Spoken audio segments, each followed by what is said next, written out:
Okay, so we're about to get started now with our speeches.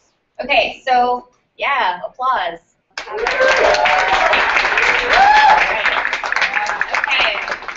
it's a very exciting night of democratic endeavors. These are your candidates for councillor. Thank you so much for coming to the town hall. I am Kathleen Walsh. I'm the Chief Returning Officer for this year. So I think we're just going to start off with speeches. As councillor candidates know, you guys will be given 1 minute for your speech. Please wait until I give you the sign to go ahead. And then, yeah, you have a minute to say what you need to say, and I will also be holding up signs to tell you when you have 30 seconds left and 10 seconds left. Okay, I will cut you off if necessary, so be ready. Okay, so the first person is going to be Ani.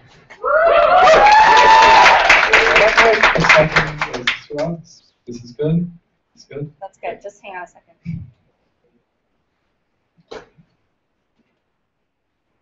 Okay, ready? Mm-hmm. So for those who know me, hi. And for those who don't, my name is Ani Hassan, and I'm running for VUSAC Council this year. I'd like to point out that in last year's poll on whether Vic should split from Utsu, the poll results were so meaningless because of the lack of voter turnout that we had to scrap the entire poll eventually. I think that this underlines a key issue with what's going on in Vic nowadays. People aren't involved enough with the Vic community, and I think that we need to solve this by bringing more people to Vic. Of course, a large part of our population is commuters, and we need to give them a reason to come to this building. I think that the best way to do this is to have minor events, in addition to the major ones like Highball or Winterfall, like Vic Goes Bowling or Vic Goes Ace Attack. Things to get us to go out and do things together as Victorians. I hope that by having events like this, we can bring people together as Victorians, have a greater voter turnout, and have more people participating in our beautiful facilities. If you agree with the points I've made, or think I'd make a good candidate for VUSAC this year, please vote for Ani. Thanks. Thanks. Okay, thank you so much, Ani. All right, so next up is Allegra. Okay, so my name is Allegra, and I like to have fun. So you may have seen some of my posters around campus and how I make fun of myself by because it's also an allergy medicine, Allegra. And so, but even though I like having fun, representing you as a counselor is not funny to me because it's an important responsibility. And it comes down to two things, hard work and values. So I had numerous leadership responsibilities in high school, and every time I was given a task, I wouldn't stop working on it until I was confident to say that it was great. And some of my values include the ability to listen, the responsibility for student finances, and being compassionate, because I want everyone to have a good experience. Every time I do something, I will always ask myself, is this what Vic students would want? And if I'm unsure, I will walk around campus and ask students for their input, because at the end of the day, I'm the one who would be representing the student body, and all I want is to make the right decisions that will benefit Victorians. And I want every Victorian to be able to say that at the end of the year, that they had a good year, and I'm determined to make that happen. Thank you. Okay. Thanks, Allegra. Okay. So next up is Kim. Okay, you can go ahead. Okay, so I thought I'd start this off by telling you a little bit about myself, because why would you vote for someone you don't really know? First off, I'm from Kingston. Woo. I really like dragons. I almost wanted a pet dragon, and I thought I'd call him Mushu, like from Mulan. That would just be really cool. I'm not terribly good at sports, but you know, you'd probably have me on your team if you want to look like a lot better. I'd participate, but yeah, you would shine in comparison. Last, I like to say that I'm 6'1", not because it'll ever happen or that I'm delusional, but I feel like I have placebo effect and suddenly become good at like basketball or something. But that being said, after throwing myself into academics instead of athletics, I've served 4 years on student council in high school, and that was really, really fun. And if elected as councillor, I really hope to make this year the best it can possibly be. Thank you. All right, awesome. Thanks, Kim. Okay, so next up is LP. You can go ahead. All right, hi there. For those who don't know me, my name is LP Bea, and I'd just like to tell you a little bit about myself. Well, I was, Vic has always played a huge role in my life. I I grew up, first year of my life, in a condo at Bay and St. Joseph, and I actually learned to walk in the Vic Quad. My mom and uncle were both Vic alumni. My mom was actually the S&G commissioner back in the early 80s. And I've, of course, had now that I'm in my third year, 2 years here, and I've enjoyed every bit of them. And so I decided it's time to give back, and that's why I wanted to run for VUSAC councillor. And, of course, I was also an orientation leader this orientation week. So I'm dedicated, hardworking, and, of course, I ooze school spirit. I have it tattooed on my chest because of the sun now. But anyhow, this coming week, vote LP VUSAC. Awesome. Thanks, LP. Okay, next up is Raul. Go ahead. Okay, so in the interest of time, instead of making this about politics, I'm going to tell a story, but my views and stuff can be found on the forum. So last night, I was hanging out in the commuter lounge, and I was trying to figure out what to write for my speech when I met this first year. And we started talking, and I decided, hey, I'm going to do a bit of campaigning. So I started off trying to explain why I'm running for councillor. But partway through that, I got kind of distracted, and I started going on and on about all the opportunities at Vic, all the ways to get involved, and reminiscing about all the stuff I've done.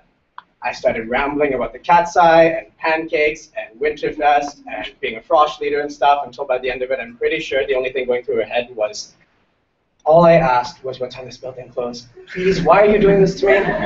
But the point is that I'm doing this because I've had a fantastic experience here, and I want to help make all of you have that experience too. Great, thanks, Raul. Okay, next up is Alex. You can go ahead. Hi, I'm Alex. I'm third year. I'm running to be a councillor. I'm very involved in my residents' community in a nondescript and non-exact manner.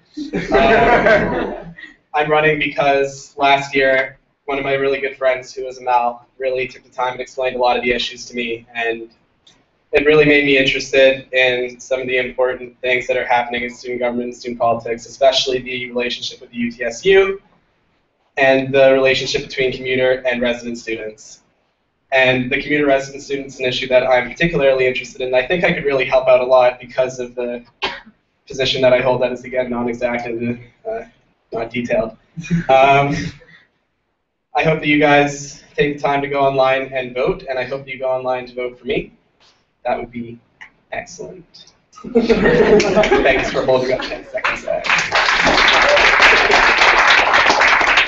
No, thank you, Alex. Okay. Next up is Ingrid. Okay, you can go ahead. Hi, I'm Ingrid, and with me as a counselor, we would all have a voice, and VUSAC decisions would be made as a choice of the people, of the ones who matter. Victorians have enough to worry about. Ask any person in this room what they need, and no doubt, they'd say, higher pay, snow days, time travel to next May, a GPA above 3.5, more sleep, more sleep, more sleep. And yeah, okay, so I can't give you any of that, but I can give you one less thing you want to throw a textbook at. If you want to ensure that you'll be represented, and that there's someone who'll listen whenever you need it. If you think you deserve someone who fights for you, with lots of prior experience on councils, clubs, and teams too, if you need someone who will care about your problems as much as you do, and a person who you can really come to, then vote Ingrid. Because a vote for me is a vote for you. Thank you. Well done. Shouldn't even write that beforehand. Okay, so next up is William. And William, you can go ahead.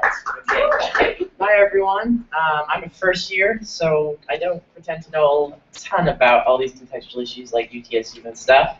But I'm running for VUSAC councillor this year.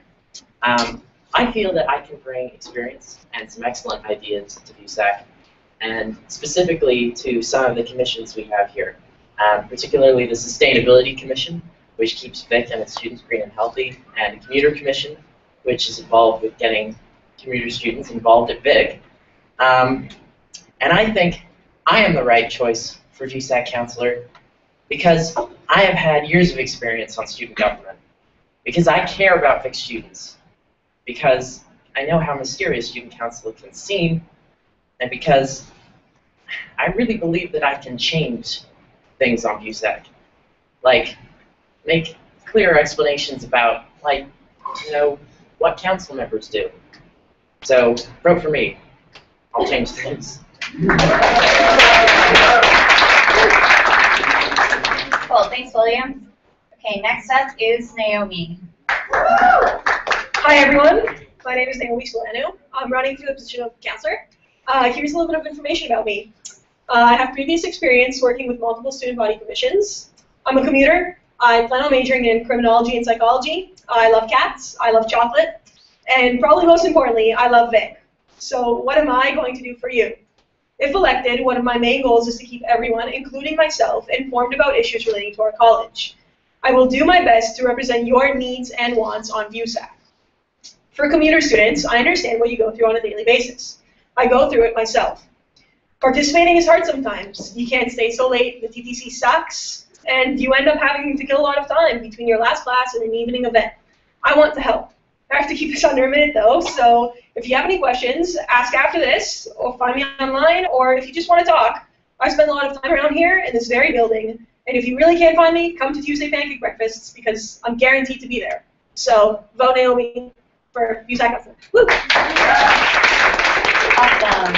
And the TTC will be pulling their sponsorship of this. All right. So next up is Golda. Golda, you can go ahead. I'm just setting a little like.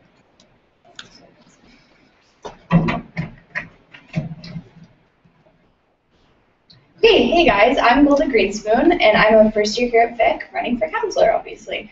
First of all, thank all you lovely people so much for coming out to this town hall event. Being a part of this school and its systems, I know can truly have a profound effect on your university experience. That's something that I would really like to help with and ameliorate if I can. Basically, I want to be a friendly face for students, kind of a middle ground between Vic and VUSAC, just helping with that.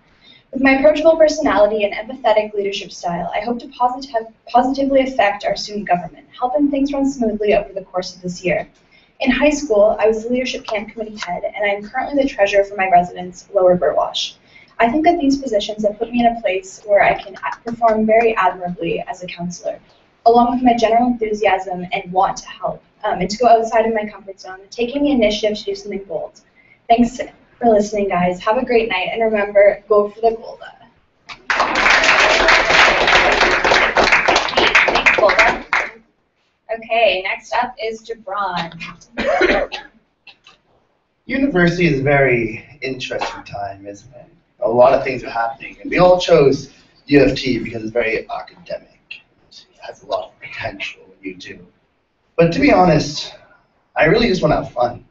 I mean, these are the most interesting 4 years of your life. Hell, why not take advantage of it? There's so much opportunity. Why not use it? If you're given the opportunity to take these chances and really put yourself out there, then you want to ensure the fact you're going to have a good time. So what I'm bringing to the table is an idea that beyond academics, we can also socialize, have a good time, make good memories, and above all, make it fun. So when it comes time for you to vote, to pick who to vote for, remember, vote for me, Jabron. Thank you. Great, thank you, Jabron. Okay, next up is Simona. Hey everybody, my name is Simona, and you may have seen me this past week with my sign that says, Vote Simona, and just like I've been giving technical difficulties, 110% to my campaign, I will give 110% to being your counselor. I'm a commuter as well as a first year, so I feel like I can represent a large body of people, and I will actively participate in big activities and bring their voices and their messages back to the VUSAC meetings. I would love to work with any of the commissioners, but if I had to pick one, it would be the arts and culture. Coming from an arts high school, I really have a passion for the arts and bringing people into the theater. Yet again, I'd work with anybody. So I'll have your back just like Donald Sutherland, Margaret Atwood, and Lester B. Pearson have mine. Vote Simona. Thanks, Simona. And she's pulling out those Photoshop. All right, next up is Stuart. So Stuart, take it away. Okay, how's it going, everybody? My name is Stuart Norton, and I'm running for councillor. So I'm not going to spend this minute talking about my previous leadership experience. Instead, I'm going to talk about what I can do for you. As councillor, I'm going to work with VUSAC to represent the interests of all of y'all Victorians, whether it's planning events, financial operations, or making sure that Vic is represented on the UTSU, let's go, come on. I got your back. Here at Vic, all students contribute directly to VUSAC. We all pay money each year, so I think it's really important that everybody get the most out of VUSAC as you possibly can. You could commute, you could live in residence. It's all about making the experience most important, having your voice heard, and fighting for our rights. So let me finish by saying, I don't know if you can remember a lot from this minute, but remember that my name's Stuart, and I'm here for you. Thank you. Stuart,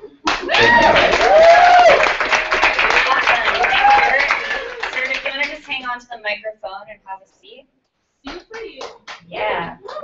Okay, so next I will be having my lovely assistant take down the podium. And we are going to open up the floor to questions. So that's for all of you guys. So if you have a question, where do we have the microphone at right now? Okay. If you have a question, if you can just come up here. And from what I'm being told by our YouTube stream, we've got 4 other people watching right now. Making it trend, everybody, making it trend. Okay. I guess a lot of you guys talked about. Sorry, one thing before you ask your question. Just so everybody knows, all questions have to be directed to all the candidates running for the same position. Okay? Go ahead.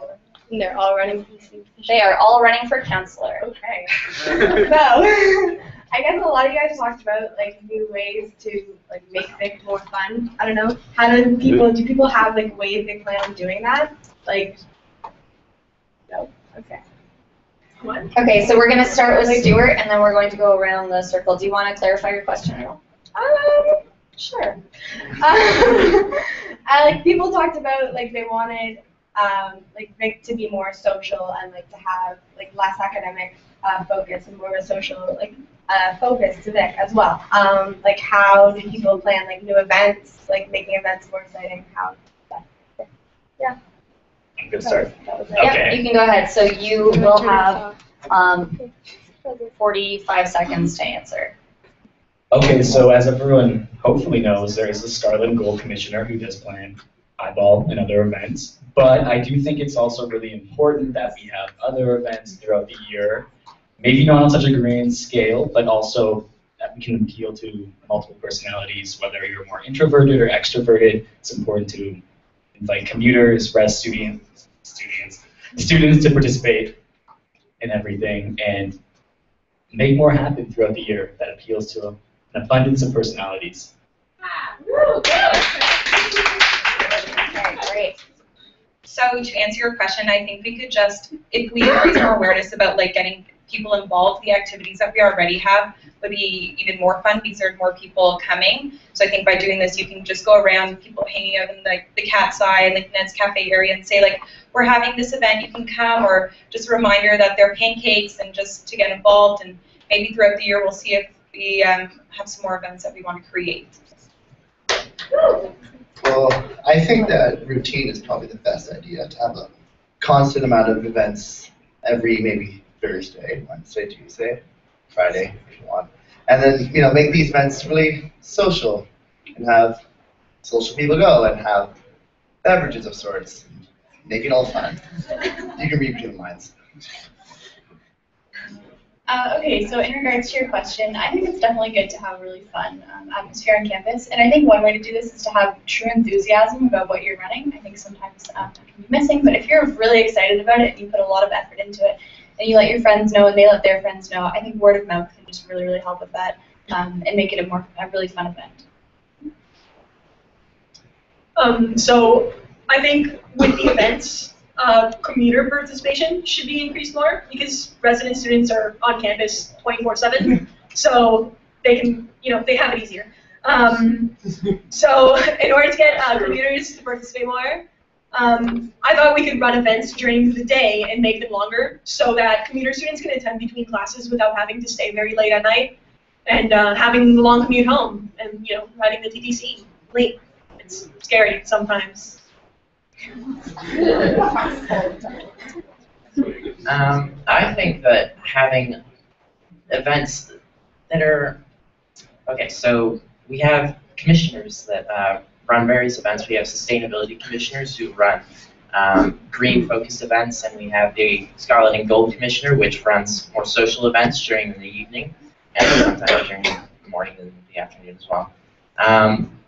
I think that we should have obviously more commuter involvement, but it's good to get people to actually come to these events. Attendance is sometimes a problem, and it's definitely good to get people to know about these things. And Facebook and social media is one thing, but word of mouth and talking to people is quite another. Thank you. Hey, thanks, Lillian. So from talking to people around Vic, I realized we actually have a lot of events that just you don't hear about them per se. So I think the focus should be on advertising these events better.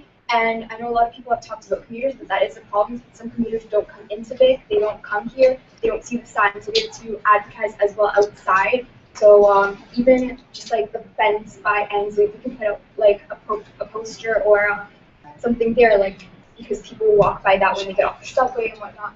And so it's a promotion that will get people to come to these events and make them more fun because more people. I agree totally.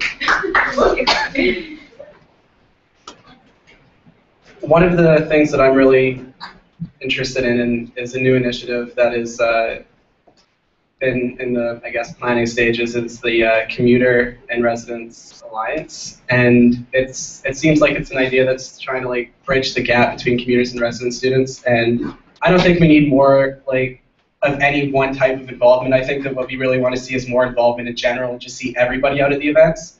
I don't want to say, hey, let's do this specifically for commuters, or hey, let's do this specifically for residents.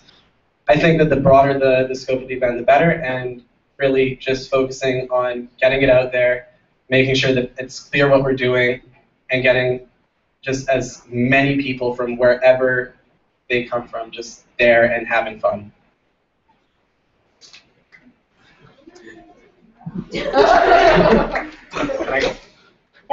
Okay, so for the four of you maybe who read the forums, the VP candidate mentioned something that I found very interesting. He was talking about getting more, being harder with levy receivers, people like the Cat's Eye and Tribe, so that they do recruitment more throughout the year rather than just at the beginning and in the winter break. I'd like, if the VP candidate is elected, I would like to work with them and try and get more people involved in things like the Cat's Eye. All right, well, I am a huge supporter of school spirit, and if you don't mind me saying, I believe our Frosh Week this past year was one of the most successful I've ever seen. I hope you first years all agree. But after that, unfortunately, the school spirit has a tendency of fading away. And so what I would like to see is a lot more school spirit themed events throughout the entirety of the year. Okay, so there's a lot of talk about commuters having a lot harder to get into school and participating, and you know, I agree with you, like you're probably right, it probably is a lot harder. So I suggest maybe having an event that's entirely created by commuter students and get all the residents' kids to have to commute out. Okay, well for me, I do believe that putting posters up is very important to advertise an event. What I think is even more important is that people go face to face and talk to people and tell them to come to events. Because when you're like face to face, you feel like you focus more on what they're saying instead of looking at a poster and reading it and thinking, oh well, maybe I'll go. Because what's so important is that we have more people going to the event. Because like in Frosh, you know, the more people that came, the more exciting it was. So if we get more people, then we can make the events more exciting and more fun for all of us. Hi, so I think I sort of touched on this point during my initial speech. I mean, it's pretty obvious we need more people. The question is how. The reason I emphasize that we need to have more events is because I think that the weekly pub nights we have are a great example of a social event, but those really don't appeal to everyone at Vic, which is why I think having things like menial events, maybe having a snow fort or laser tag or whatever, are really easy to organize, possibly really fun. I don't know how well it would go. And to quickly emphasize the commuter point, I think we could have something similar to the whole commuter staying on residence during Frosh thing, except have people paired. Maybe if a commuter wants to stay late to an event, they can stay over at a Frosh's, or not a Frosh, a resident student's floor or something like that. I mean, that's what I do with my commuter friends, and I think having a formalized system of that would contribute to commuter participation in events. Thank you. Okay, great. Thanks, everybody. Okay, does somebody else have a question? Okay, so Arash, you have a question. Go ahead. Hello, everyone. So we're here to talk about being engaged in the VIC community, and that's fantastic. But VIC does not exist in an empty bubble. Like, it exists in a society. It exists in a city. It exists in a province. In the world as a whole. And I think it is very important for our students to be involved with the community and with great events, be politically active. And I think a role of any good student organization is to help us achieve that by organizing, by promoting events, and by being generally not just the passive watcher of events. So I just want to know what your stance is on this issue and how you would want to help to promote civic engagement or engagement with the community in any way that you feel is appropriate within the big community. Okay, so if someone wants to volunteer to go first, then we'll go from them and then keep going in the opposite order as we just did. Okay, Ani wants to go first. Okay, hi Arash. So I think, first of all, one thing we can take advantage of is the cat's eye. We have events like FIFA playing during the cat's eye. Why not have things like a Scottish referendum? Did I pronounce it already? But things like that playing so that we have people coming in and aware of what's going on.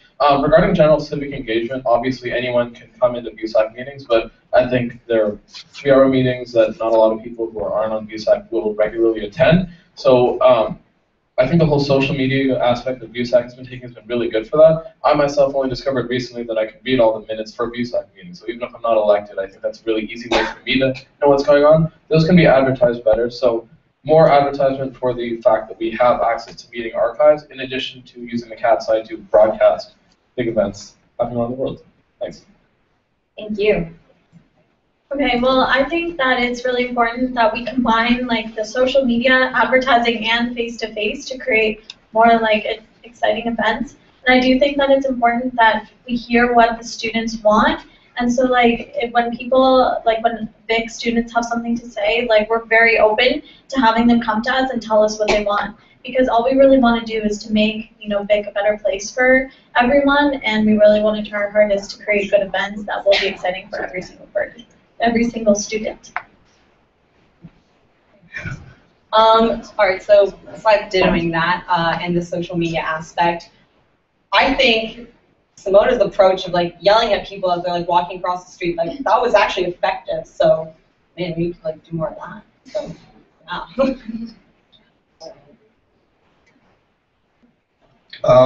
I agree with you that VUSAC has to be an active organization, has to be involved in the student body for it to reach its full potential.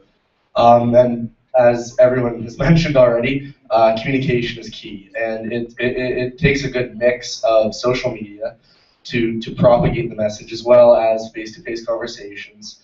And it's not just a one-way street. We can't just be, broadcasting VUSAC. We also have to have a return avenue for feedback at the same time. So, just a thought. So I think one of the issues we have is that the Education and Equity Commission is one of the least publicized of the VUSAC commissions. I think we've had events, we've had World Days Day events, things like that, but we don't. It's one of the commissions from which you hear the least on social media, from word of mouth. Part of that is the positioning of the events, but part of that is also just we need to work on publicity.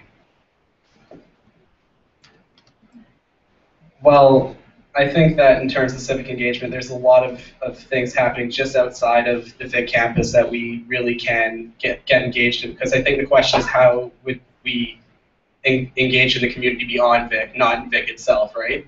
Yeah. Yeah. I mean, there's a soup kitchen, or they run it out of the church, right at the Redeemer. And I know a lot of people might not be so into going into the church and volunteering, but it's for making sure homeless people are fed. There are a number of clubs that deal with international issues right here at VIC, if that's more your cup of tea. And really just encouraging those and getting them out there. The issue isn't social media or communications, it's actually engaging And as the student government, we should definitely be involved in getting more people interested in helping the broader community. Okay, so a lot of people already said this, but it is about communication and Sorry, Ingrid, I'm going to restart your time. Can you please hold the microphone a little bit higher? Sure. Thank you. Go ahead. Okay, so like a lot of people already said, it's about communication and not just VUSAC events, but also like UT events, things that get people involved. We can advertise those as well around VIC, and yeah, things that'll help, like say the homeless or like the less fortunate. We can definitely bring those in for advertising, because I know a lot of people in the VIC community would love to get involved with that, and it's just about letting them know that it's going on, and that's the key to get these participants. I think Ani kind of hit the nail on the head on this one, because I went over the VUSAC website recently and I saw that while it was easy to actually get to the links, particularly about minutes about meetings and being a guest at VUSAC meetings, it was difficult to actually get around to actually see this stuff. Like, the links are there, but you don't really see it. And there's the sidebar that tells you about each individual commission. And the Education and Equity Commission is also listed there, but it's not particularly, none of the commissions actually have that much of a presence on the VUSAC website. I think that needs to be changed. Hi, so what I think you were saying how we can get VIC students to participate more outside of Victoria. And I like what I think your name's Alex with the soup kitchen. So I really think maybe VIC should have more like volunteering initiatives. So I know volunteering is more fun when you go with your friends, and then you get a bigger group of people, and then you can go volunteer together. And not only are you volunteering, but you're also having a better time doing it. More people would be more willing to go if their friends were going as well. And if like VIC just had like general events where they go to soup kitchens or to homeless shelters, it would benefit society and VIC students, and it would take VIC students out of the VIC bubble. So, yeah.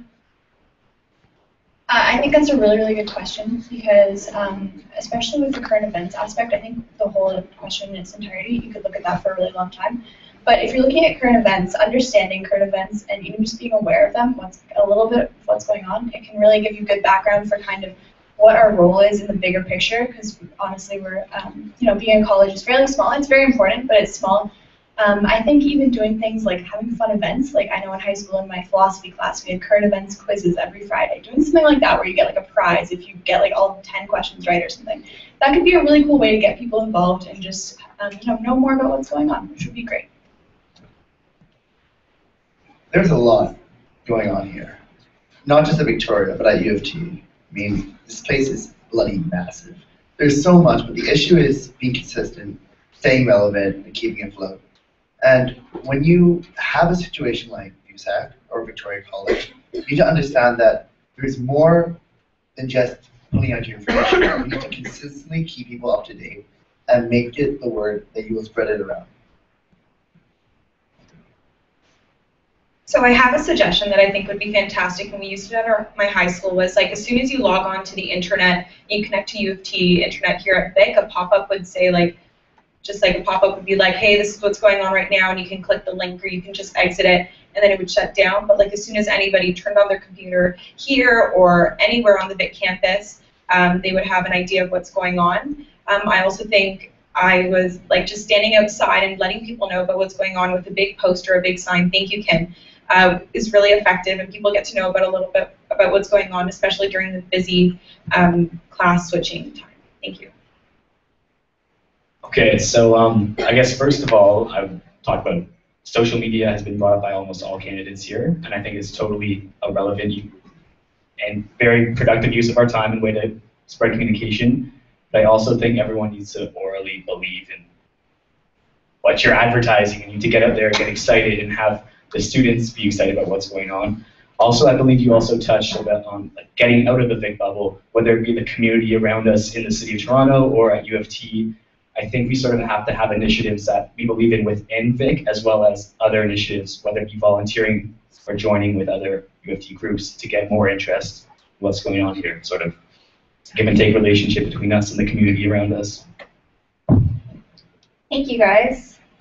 Okay, so before we carry on with questions from the audience, I've actually received a question from a student for the counselor candidates. So, okay, question reads, it is inevitable that you will make friends with others on VUSAC, at least one, we would hope. How will you deal with conflicting opinions or votes from those of your friends on council? And who would like to start? Someone who hasn't started so far. Okay, William. So, Stuart, if you can pass the mic to William. So we'll go William, and then we'll go to Ingrid, and so on. So just give me 1 second. I'm sorry. So, what was the question again? Okay, so the question is, it is inevitable that you will make friends with others on VUSAC. How will you deal with conflicting opinions or votes from those of your friends who are on council with you?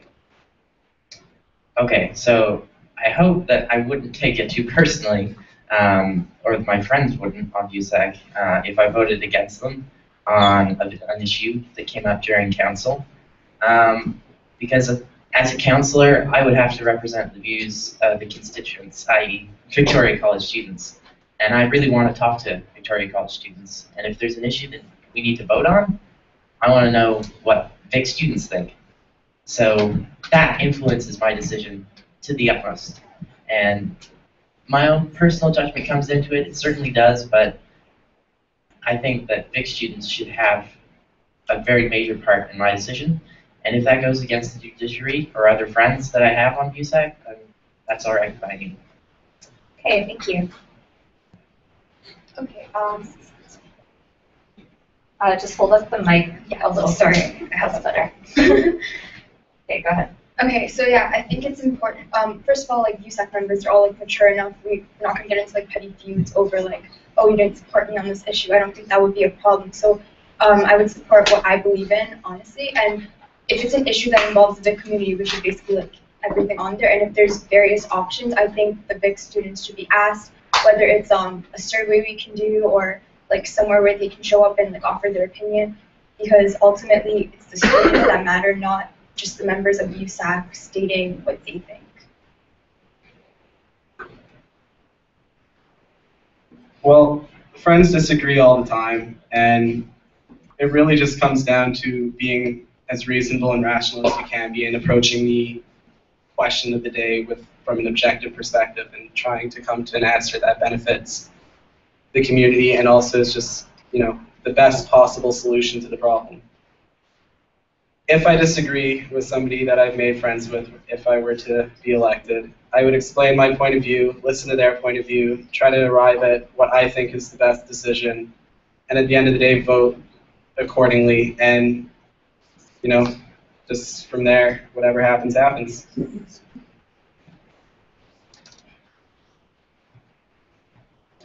So the VUSAC members, and from what I've seen, all the candidates seem like very professional people. And I think it should go without saying that the personal will stay outside the office, at least for me, when I'm there and when I'm trying to make a decision or we're voting.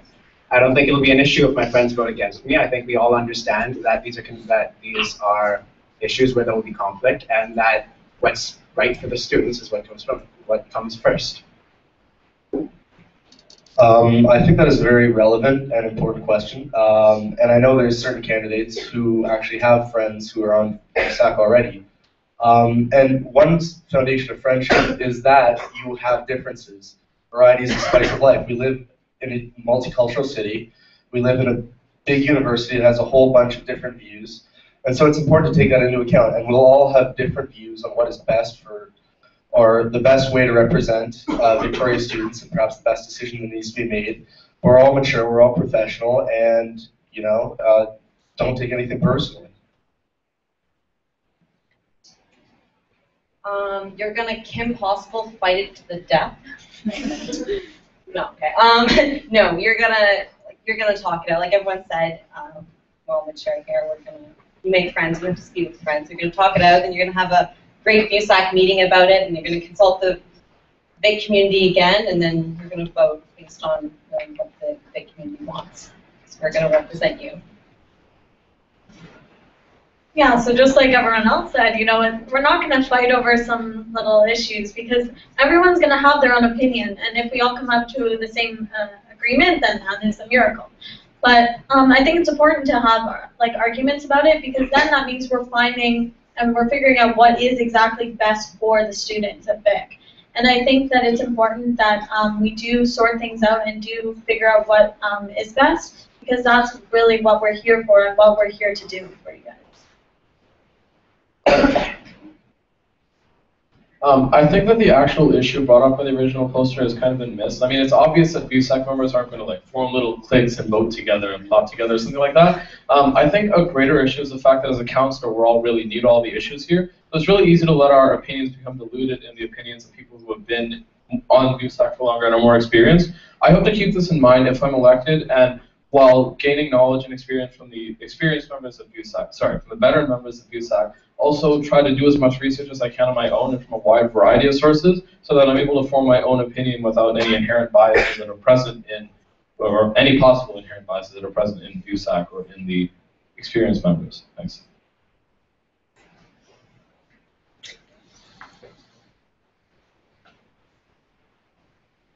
Okay, so I mean, with the territory running for councillor, I think you do sort of have to distinguish yourself from a personal aspect and a professional one in regards to being on council. I think everyone here is running, hopefully they're running to represent the students and not necessarily running to make a friend group or a clique, though inevitably sometimes friendships do form from situations like this.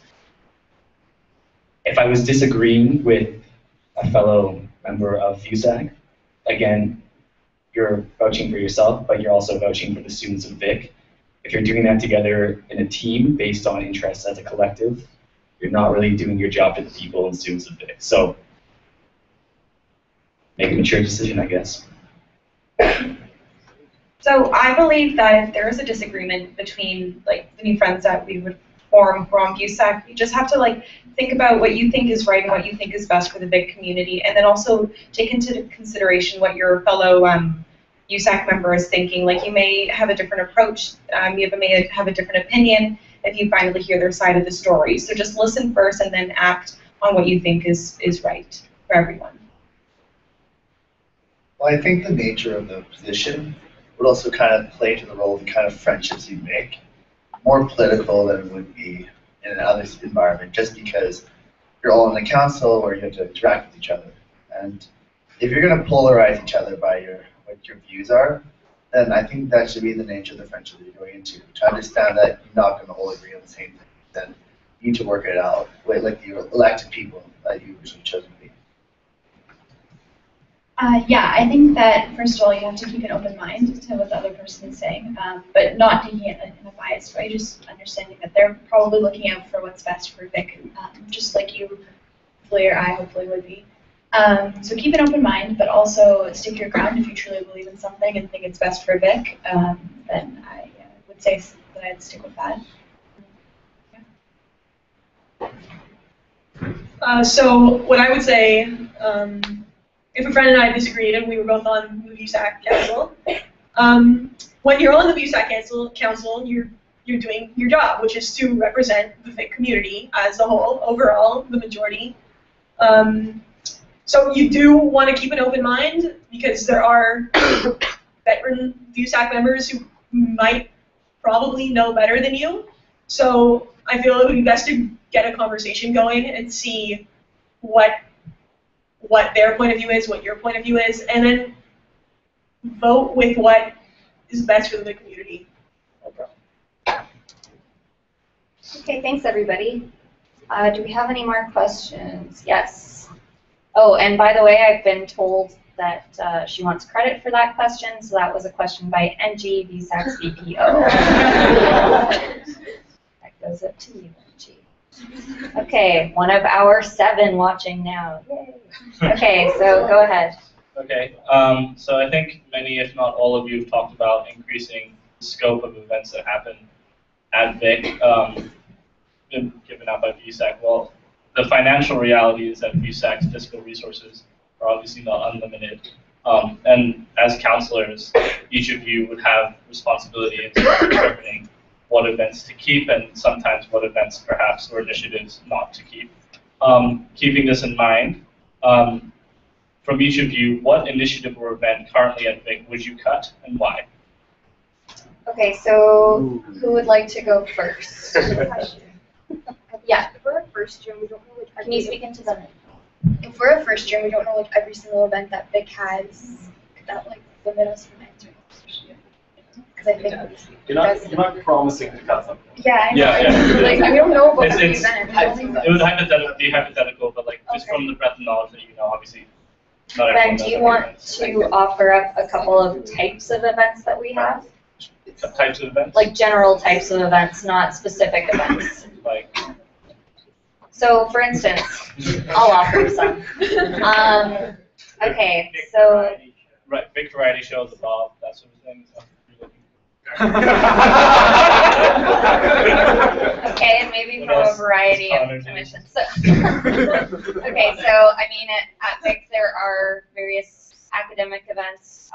We have for I think for sustainability and for education and equity commissions, we will sometimes have guest speakers come in to lead talks. We sometimes have academic events. Sometimes VUSAC. Okay, pancakes. Yeah, sometimes I was going to say sometimes. Pancakes.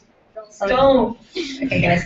Sometimes VUSAC partners up with admin in order to give sort of academic talks. Yeah, there's VOCA pancakes every Tuesday, and then there's also like nighttime social events. CCA,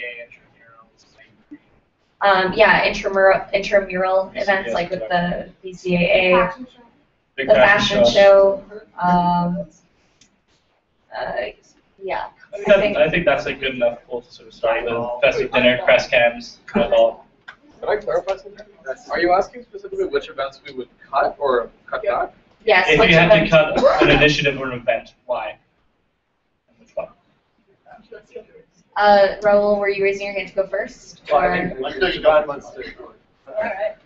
Okay, so we're going to go Raul, and then we're going to keep going with LP and so on. So I think before I answer this question, I think it needs to be noted that any decision that I make, any kind of decisions that I contribut to, first of all, have to be addressed with VUSAC, and more particularly with detailed looking at. I can't think of anything better with Mr. Finance Chair, and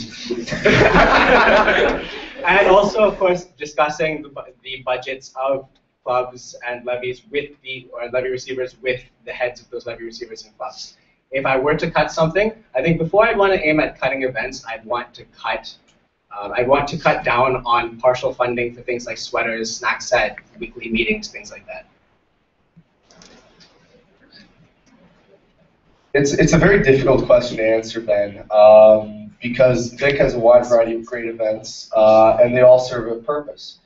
Before I look at cutting a specific event, I'd much rather look at other areas that we could cut costs, perhaps where there's there's a wider margin of expenses that we could cut.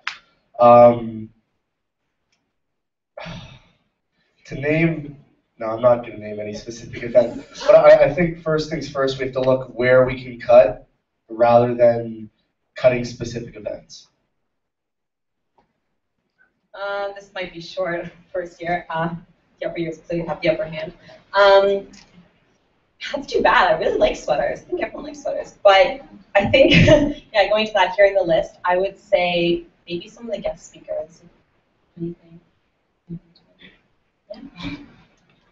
Well, I mean, I would also say that as a first-year student, I'm not, again, not fully aware of all the events yet, but I would love to, I guess, maybe look at the trends of the events in the past to see, exactly how many people have there been. Because if there have been, very small turnout, then for like many years, then I think, it would be reasonable to cut down on it or to cut it. But if there's been a high turnout, then there is no reason to cut it because everyone likes it, which is really all that matters. I don't want to directly answer this question because for all the events that have been listed before, I personally have not been to a lot of them, like the fashion show and things like that. Those are things I hope to go to more of. So I feel like it wouldn't be fair for me to pick one to cut back on. What was I going to say? I think one event that was kind of a waste of time were the quiet pub nights that were held in the Cat's Eye. I feel like a lot of those weren't attended or weren't publicized enough. Furthermore, while I'm not sure which sort of events should be directly cut, I think that we could put a greater emphasis on cheaper events, on smaller events, rather than like once in a semester, huge highball, huge winter fest, things like that. So I think that we have to look at the budget to get a better idea of what events are taking up a lot of the funding, but a greater emphasis could be put on smaller events.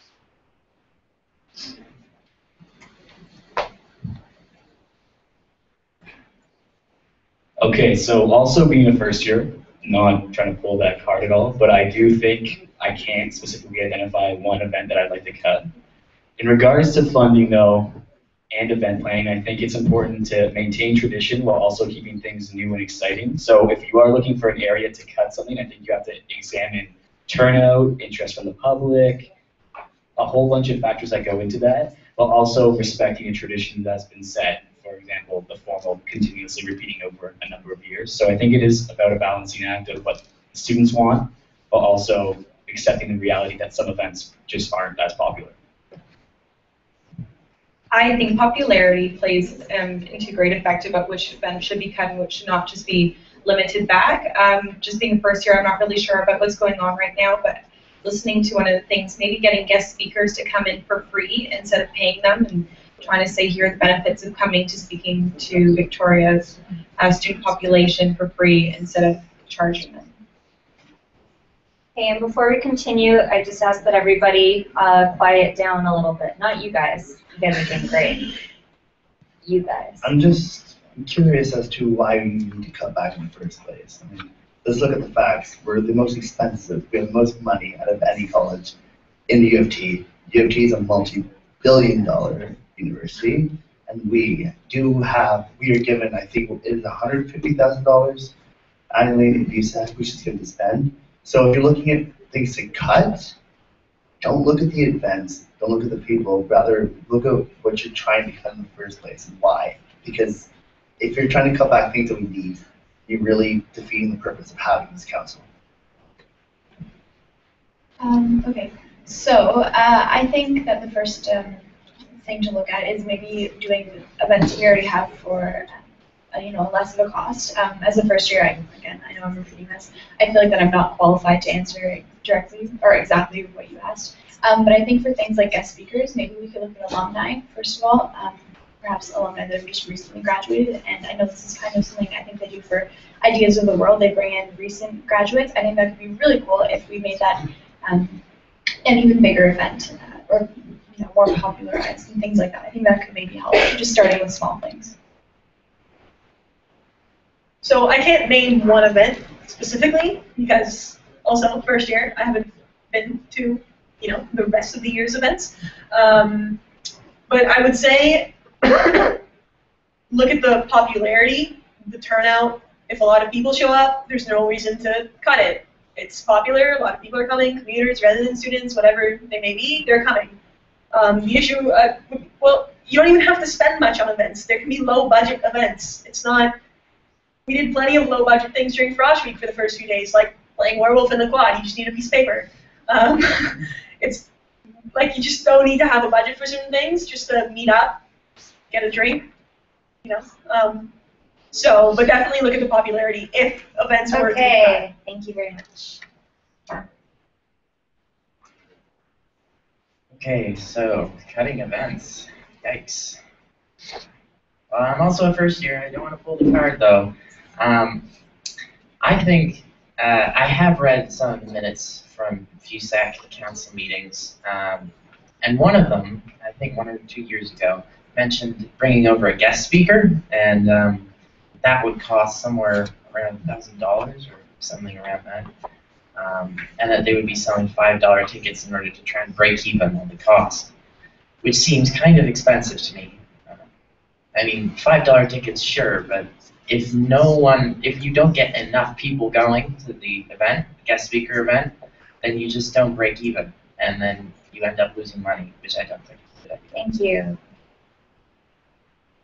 Okay, so if it's impossible to cut back on expenses or offer lower, cheaper events in their place, then the first place we have to look is the big community, the actual students. So if there's any way to like survey them, see what they want, maybe like which event they wouldn't mind losing, which ones are more important to them. Because the problem with looking at popularity in the past is that those events, as we talked about before, not all of them were publicized enough. Not everyone heard about them, that sort of thing. So it's more important to look at what they want now, what they're interested in now, and the current. And if we have to, if it's impossible to survey them, yeah, we can look at the past at popularity, but I don't think that's the number one thing we should look at. From what I've heard from a fairly reliable source, this budget is one of the lowest ones in recent memory. A fact that has been publicized by one Mr. Finance Chair, who has the need to ask this question. So good job, Ed. And you asked what event would be cut, and I know that people don't really want to answer this question because, you know, they don't want to offend anybody in the room, but they want to talk about accountability and how they want to be held responsible for their decisions and all that. So I'm going to go ahead and say that if I had to cut an event right now, I would do the fashion show.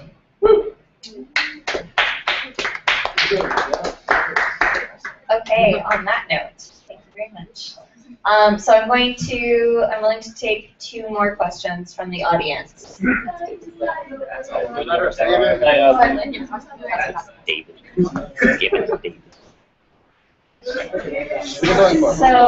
okay, I think, okay. Hey, before we start off the questions, guys, who raised their hand first? Let's be honest. David asked me. Good question. Did. It is very much David. David asked me.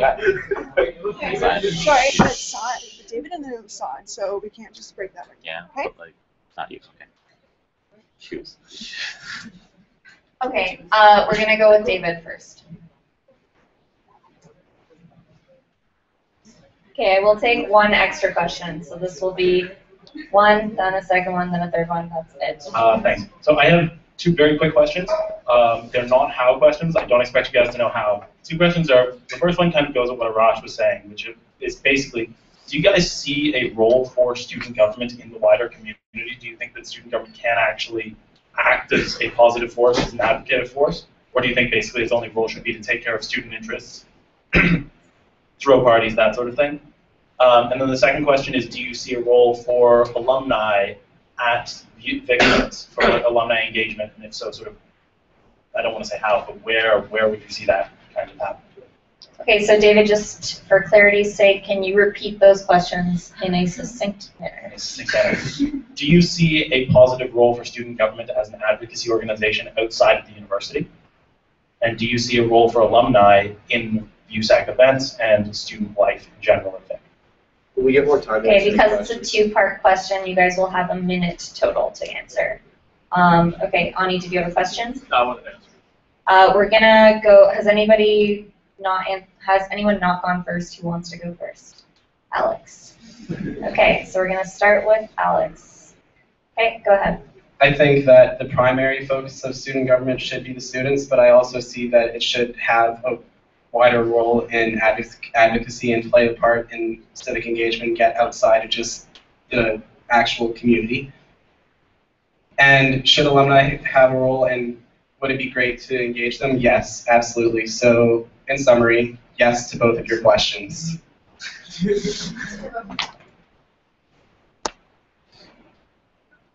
So I think the university is a great place where there are a lot of people who are well educated, who are obviously we're a high achieving academic group, who have the capacity to think critically on a lot of different events. That being said, while I think that VUSAC should have some advocacy efforts, I don't think it's in a position to represent the political views of the student body on contentious issues.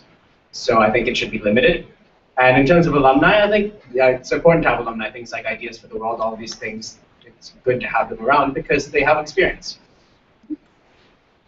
To answer the first question, yes, absolutely. I believe that, well, one caveat. First of all, I believe USAC should first and foremost be taking care of its own students. However, we are the student leaders and we should be expected to take a leadership role in the wider community. And in the same thing, engaging alumni in these events, the alumni can act as role models for current students to be looked up to.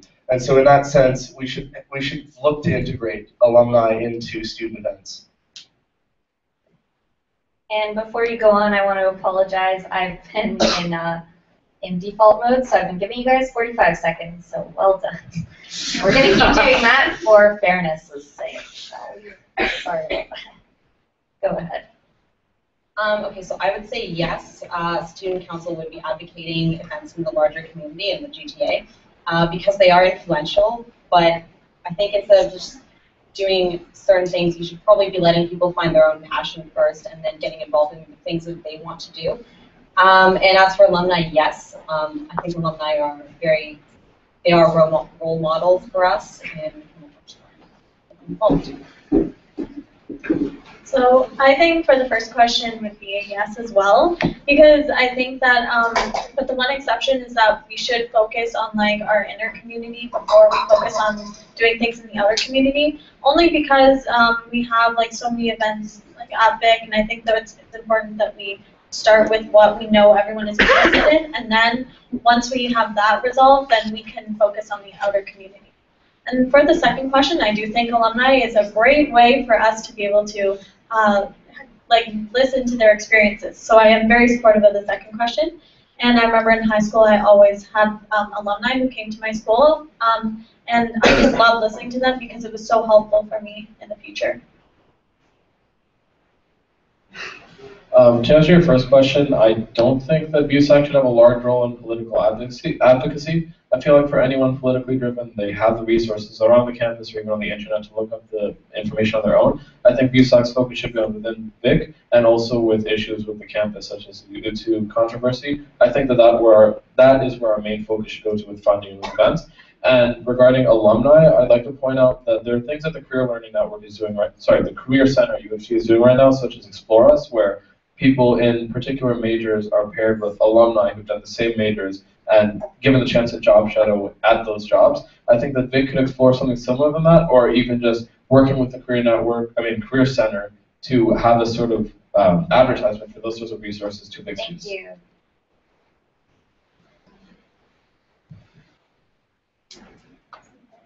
Okay, so I would also agree that yes, there's definitely a role for student government and VIC to play outside of our community, but I think you can only really channel into that role once you have a strong foundation within the student government first. I think it can lead to a slippery slope when you start spreading yourself too thin.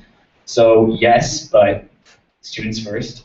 And I also believe we should have great respect for our alumni, but in regards to student issues, we are student government. We're here to advocate for the students of the time, and we're also students. So when it comes to influence and how big of a role alumni has, I think you definitely have to give yourself a little bit of a distance between them and their views and the students.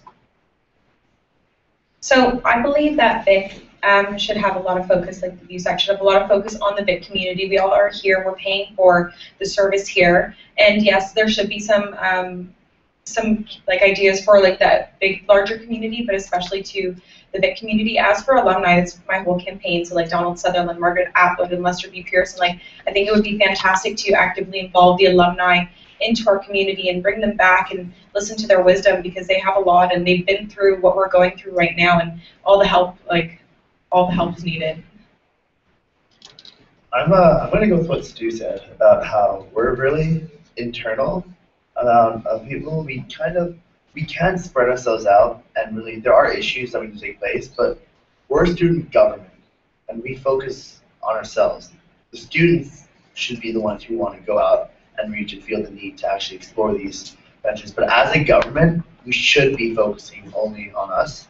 And as for the alumni, we should always keep our doors open to them, because they were Victoria students at one point. They're no longer students, and their role in a student body just isn't there anymore. Okay, so I think that, of course, VIC is very important, and that should be our first focus. But then after that, I think it's really important to recognize that we're just a part of a bigger community as well. And reaching out to different areas of our community in the world, in Toronto, anywhere, is really, really important. And to keep that in mind. And that can go with alumni too, because they're now out there in the world. They were where we are right now. And I think VIC is really just it's a part of the whole process, the building block to our future. So I think it's good to incorporate the rest of what everything will be like. So to answer the first question, VUSAC is for VIC students. Students are paying for VUSAC for the service, and I really don't think it should be involved broader than that, like politically. But if you were to do like I said earlier, volunteer initiatives for where VIC students can go together and so forth. But as for alumni, I think it would be really useful to have alumni around for the events and for certain, maybe like once a week have an alumni come in. We can learn from their mistakes, from their experiences. They're older, they've been through it. It just makes sense. Okay, so to answer your question, to the first question, yes, to an extent, and the second question, yes, absolutely. So I think VIC students are individuals, so they should have their own political views, and they shouldn't have to stay in VIC to express them. We have a bunch of political unions all over U of T, and students can go to them to talk about their political views and stuff like that. Advocacy and such can be done by some commissions on VUSAC, like Education and Equity does at events and sustainability. All those sorts of events you can participate in them. And for alumni, keep in mind they were caffeines. That was one of the major groups. Thank you very much. Okay, so in regards to not just focusing on the VIC community, so yeah, of course, we all pay VIC, that's the main focus, but also for things like volunteer and social justice initiatives outside of VIC as part of the U of T, that's really important stuff, and I think that VIC can help bring together groups of people that are willing to work on that stuff together, because groups of friends can do it. If you have a lot of friends at VIC, if you're doing it here, then they'll go and do that sort of stuff, and that's really important things for the community. And alumni, definitely, if there's an event and an alumni would be a good speaker for that, that's we should definitely bring them in, because they can teach us about what they went through, and we can learn from their experience. Thanks. Okay, thank you, everybody. All right, so as I said, we're taking 2 more questions. So the first one is going to be from Saad, and then after that, from Lynn. Hey guys, so most of you said that you want to work on commuter and resident relationships. My question is, how do you plan on doing so? And secondly, what is your what is your opinion on the new temporary committee that has been formed, CARA, the Commuter and Residents Alliance, which is temporary? Thank you. Okay, and if it's the same question as what Lynn had, then Lynn, you can either make up another one, or I will take to the floor. Okay, so then after that. Yeah. Okay, so Sad, if you could come back. So one thing as well, guys. Even though I know all of your names, I am but one vote. So please, when you answer, please start by restating your name, just in case people over here or on YouTube, of which there are 10, now 9. Okay. Fluctuating around those double digits are watching. Okay, so Saad, if you could repeat your question, and if you could please define what CARA is. All right. So the first question was, how do you plan on working in commuter and resident student relationships? The second question was regarding CARA. CARA is the new Commuter and Residents Alliance. It was made solely for the purpose of working on these relationships and have more events and stuff. So I want to know what your opinion is on that matter. Okay, so commuter and residents student relationships, right? Yep. And then your opinion on the Commuter and Residents Student Alliance. Do we have questions, or are these volunteers to go first? Explain a little bit about what CARA does. We just know that it's an alliance. But Sad, can you explain what CARA does? Can you explain it to the microphone, please? So last week, VUSAC passed this new committee called CARA. It is the Commuter and Residents Alliance. It is, as of now, a temporary committee, and Sarah Lee, the Commuter Commissioner, is supposed to keep track of it and see how well it works. It is temporary, it is not permanent, it is only for this semester. I want to know what your opinion is on that, because if you check the meeting, some VUSAC members were not really pro for the idea, and some were. So what are your own opinions on that? What is it? Like, it's an alliance. To promote more commuter residents, relations, and by having more events, basically. So, like, it's more of an events committee, if you think of it that way. Okay, so volunteers to go first, is that what this is? Okay, so I'm going to get, Raul, do you have a question? I just wanted to add some additional information about what CARA is. Sure, okay. Okay. So one of the main parts that's important in CARA is that it would involve commuter representatives working in a committee with building heads. So the president of Burwash, the president of Lower, and they'd be working together. It's not so much a specific agenda as they're working together to see what can be done to bridge that gap. Does that help? Okay, so we're going to start off with Allegra, because she has not gone first. So remember, guys, please state your name and then continue. This time I will actually give you a minute, so no fooling. Go ahead. Okay, so I am Allegra. And so for the first question, I think when during Frosh Week, I thought it was really effective that the commuters came to the residences and stayed in them, or at least for first years, because after the week when they left, I still keep in touch with many of the commuters that I was able to meet because they were on campus with us all day and I got to see them all the time. I think it's really important to really bring them back into our community, and so that we can make as residents and students, we can make them feel more involved. And also in terms of the second question, I read about CARA and I'm very supportive of it because commuters and residents relationships and involvement is something very important that should have its own group to associate with, because as well, everyone has always had their issues with commuters and coming in, and so I'm very supportive of CARA, and I think that hopefully it will turn out well. Okay, so if you could pass it to Kim this time.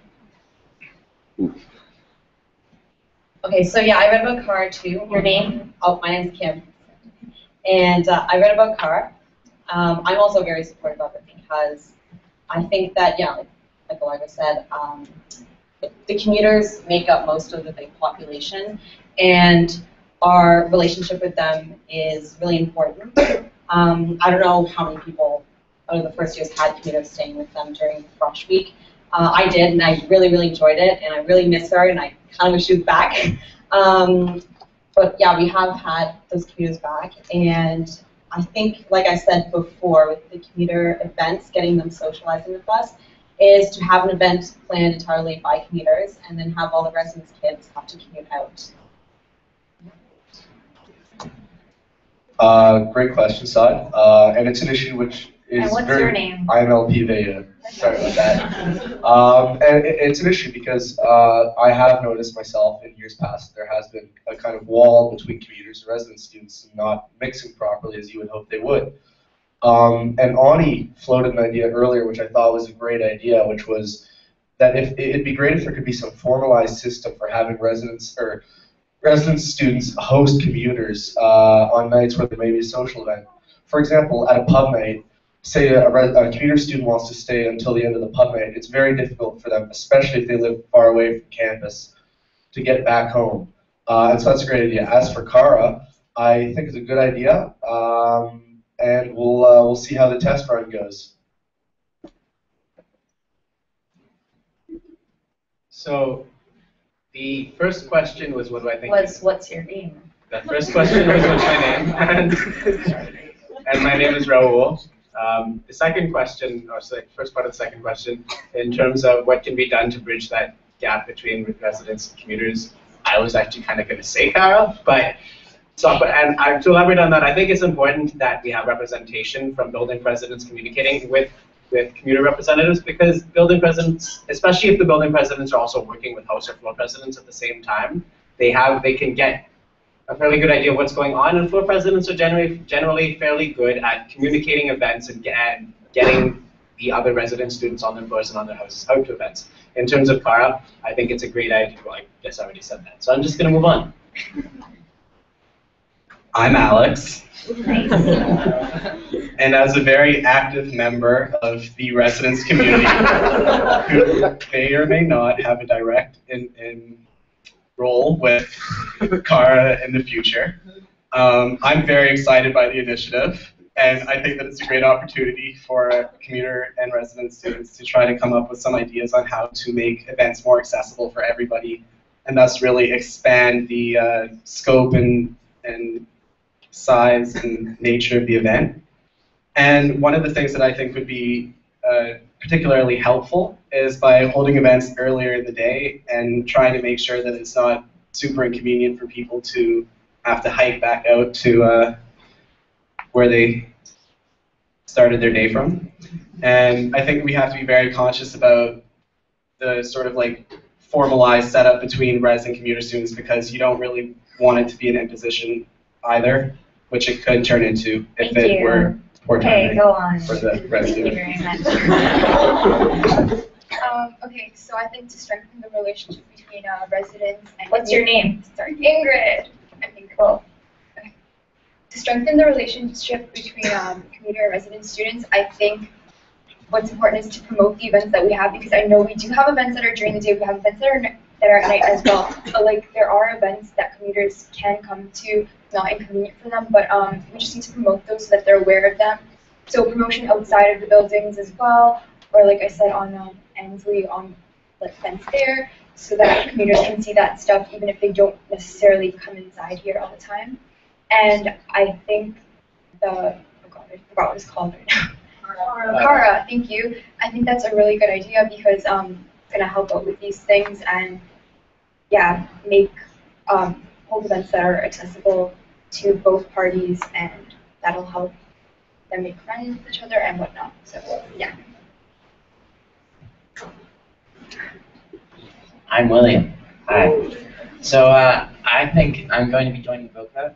So that's going to be one of the ways I'm trying to help out with commuter students and the commuter commission. Over the weekend, resident students and participate in a lot more events than commuter students, because they have an ear on the inside about what's going on at VIC. And commuters are pretty much left out of that. So that's kind of a problem, I think. And maybe if we try and advertise that sort of thing more, we can get more people who are commuters involved at VIC over the weekend with residents students. And I think that Cara seems like a great idea. And if it works, we should keep it, obviously. And if it doesn't, well, maybe we could try again. Thanks. Hi, I'm Naomi. So from what I understood, Cara is not between resident students and commuter students, but rather building presidents and commuter representatives. I have no idea what building presidents do. I don't think they do much. They're still using your time. Go on. So yeah, does Cara get a budget, Ben? You can't ask questions. No, I can't. I can't answer the question with a question.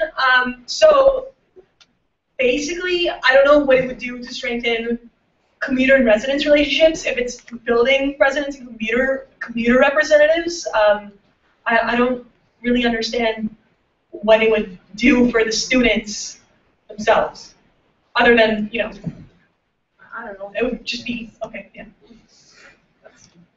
Okay, so I think Cara is a good idea, a great idea, a good initiative. I saw it as more something between students, but I suppose I could be wrong.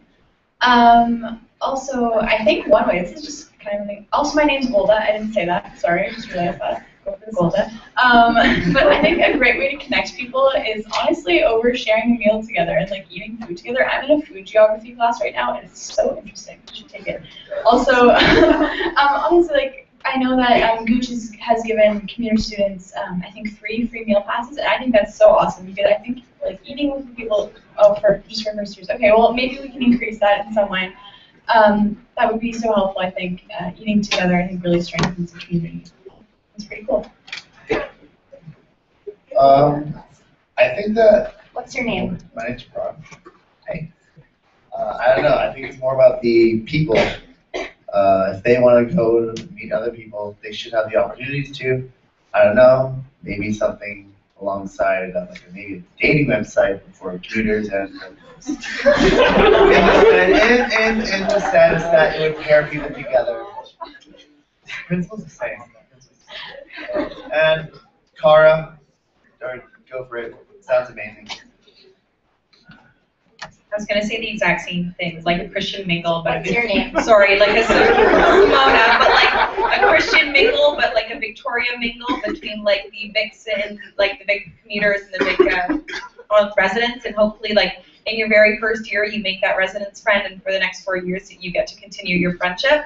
I think for Cara, I think it's fantastic. We'll see how it goes this semester, and then if it's great, continue it. I also think Cara is a great idea, and my name is Stuart Norton. Just remembered that. I'd like to see it a little more developed, fleshed out, possibly maybe more roles between the commuter students and the resident students as opposed to the sort of leaders of the alliance, just so we have more of an active role in it. But it's a great initiative.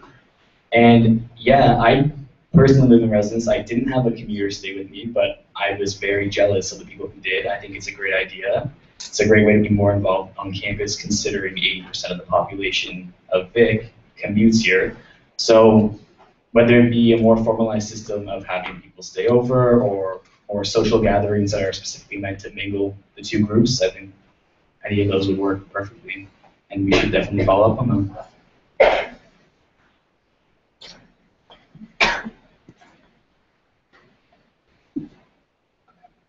Hi, I'm Ani, and I think Saab really hit the nail on the head with this question because it targets what I think the greatest thing we can fix at Vic is.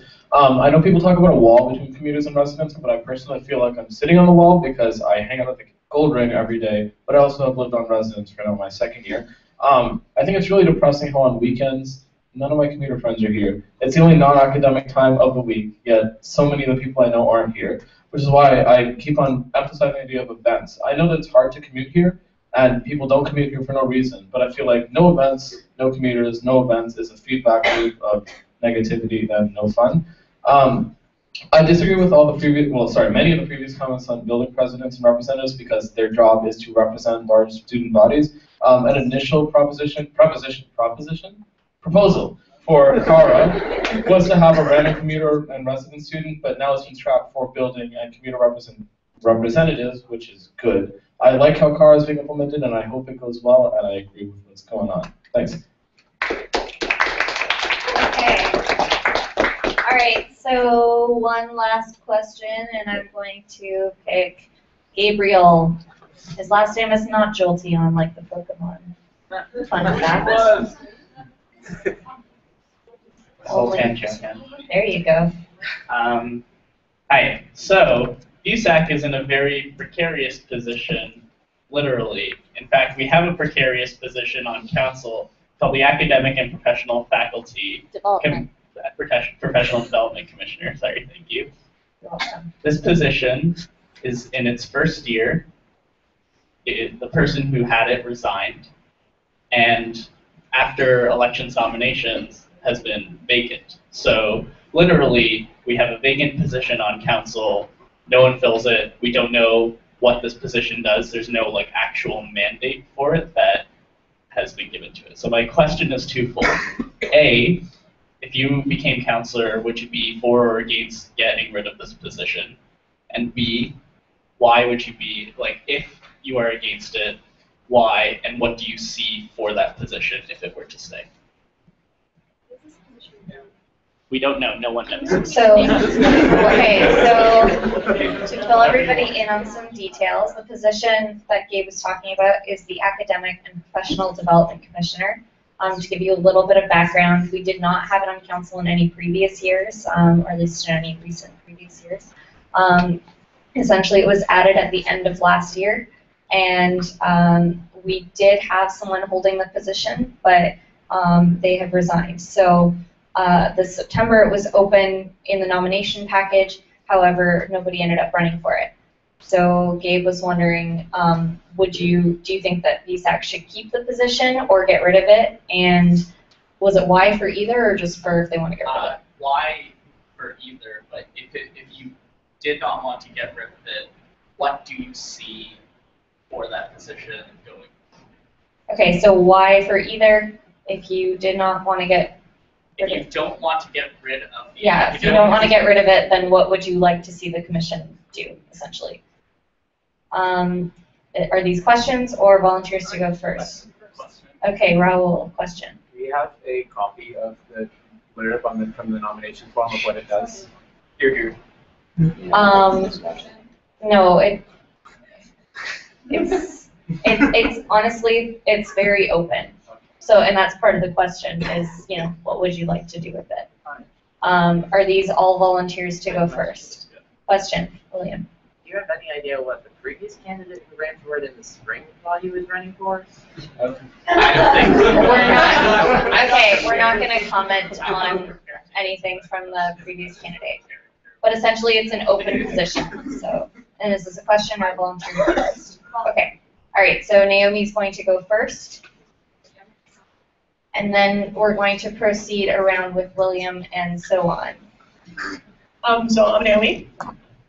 If the position has not been filled, and we are the candidates currently, here, so if no one wants to do it, and there's no one to fill the position, then I'm sure a budget is allocated towards this commission. No, not at all. He didn't submit one. He didn't submit one. Okay, so but you don't know what it's for, what it does yet, because there's no one doing it. This is its first year. This is his first. Okay, so I assume in the future it would get a budget, probably, for events, because it's for academic and professional development, so they would need speakers and to run events, otherwise it would be completely useless. So I would just say get rid of it. You can use the budget for something else, like events that everyone will like and attend. Just a quick point of information here, a term which you guys will need to learn soon. Basically, the way that budgets work on VUSAC is that commissions make budget requests, and then they're either approved or denied, so it's not that each commission gets a certain fraction of the budget, just to clarify. Go ahead. I'm William, and if we haven't had anyone for the position before, having submitted a budget, and we don't know what it's for, it would be best to basically just discuss that at a VUSAC meeting. If we don't have anyone in the meantime, and no one's running for it, we don't have any description, we don't have a budget for it at all, and just get rid of it for now and reinstate it whenever we come up with something that works for the position, I think. Otherwise, it's just too much work at the moment, I think.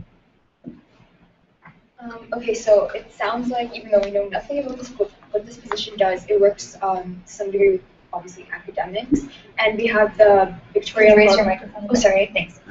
Oh, and also my name's Ingrid. I don't know if I have to say that. But yeah, and we have the Victoria College Council. From what I remember reading about it, it also works to some degree in academics, and I know we hold events that help with academic development and whatnot, and help students in that sense. So if we just keep holding these events and whatnot, I don't think we need to have an entire position devoted to it, especially if no one is willing to do that right now. So we can get rid of the position for now, and if later in the future someone has an idea for it or someone thinks it would work, we can try reinstating it if that's what everyone decides would be best for it. I think that the lack of a commissioner makes it particularly challenging for the upcoming year. However, I think that it as an idea itself, having somebody who's dedicated towards dealing with the academic and professional side of I guess, affairs and FIC on VUSAC would be particularly useful. So perhaps one thing that could be done through VUSAC this year would be to sort of solidify what would be wanted from the commissioner, rather than giving him like the freedom or her the freedom to sort of set exactly what they would like. It would be to sort of develop the position more, and so that we could have this sort of like scope of powers for the commissioner. So like, this is what we want from you. These are the things that we would like organized. And obviously you would give them some leeway in the first year to establish those things. And in my last 10 seconds, I would just like to say that building presidents do a lot of work, and they have an important role in campus life.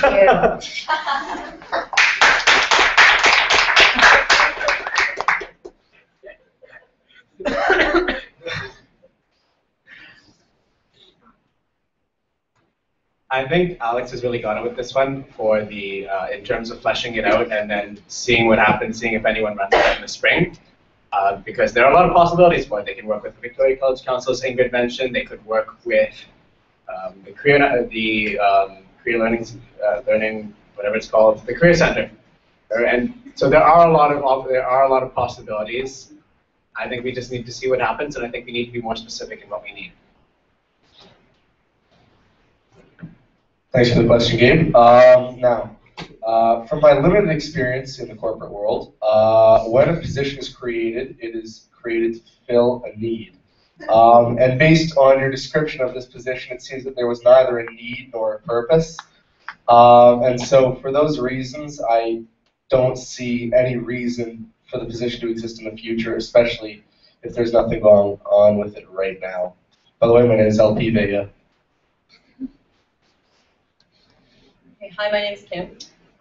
So I think for the moment, yes, we should scrap it until we can collectively decide on a mandate for it. I did read briefly the description, and it's kind of like the academic side and besides the aside academics. So it does hold a value, and I think it would be important once you do have a mandate for it. But you could probably open it again this spring when a mandate has been formed, and then hope that there's a candidate for it, hold elections for that. I'm Allegra, and I do agree with everyone else saying that this commission position doesn't really sound very realistic, and the fact that someone resigned from this position kind of says a lot about it. So I think that like what Alex said, if we do need something, we can build on it and then give like a person those requirements instead of saying like, here's your job, like you're going to be this commissioner, do this for Vic to make it better. And I think that so right now we don't need it. Hi, I'm still on it.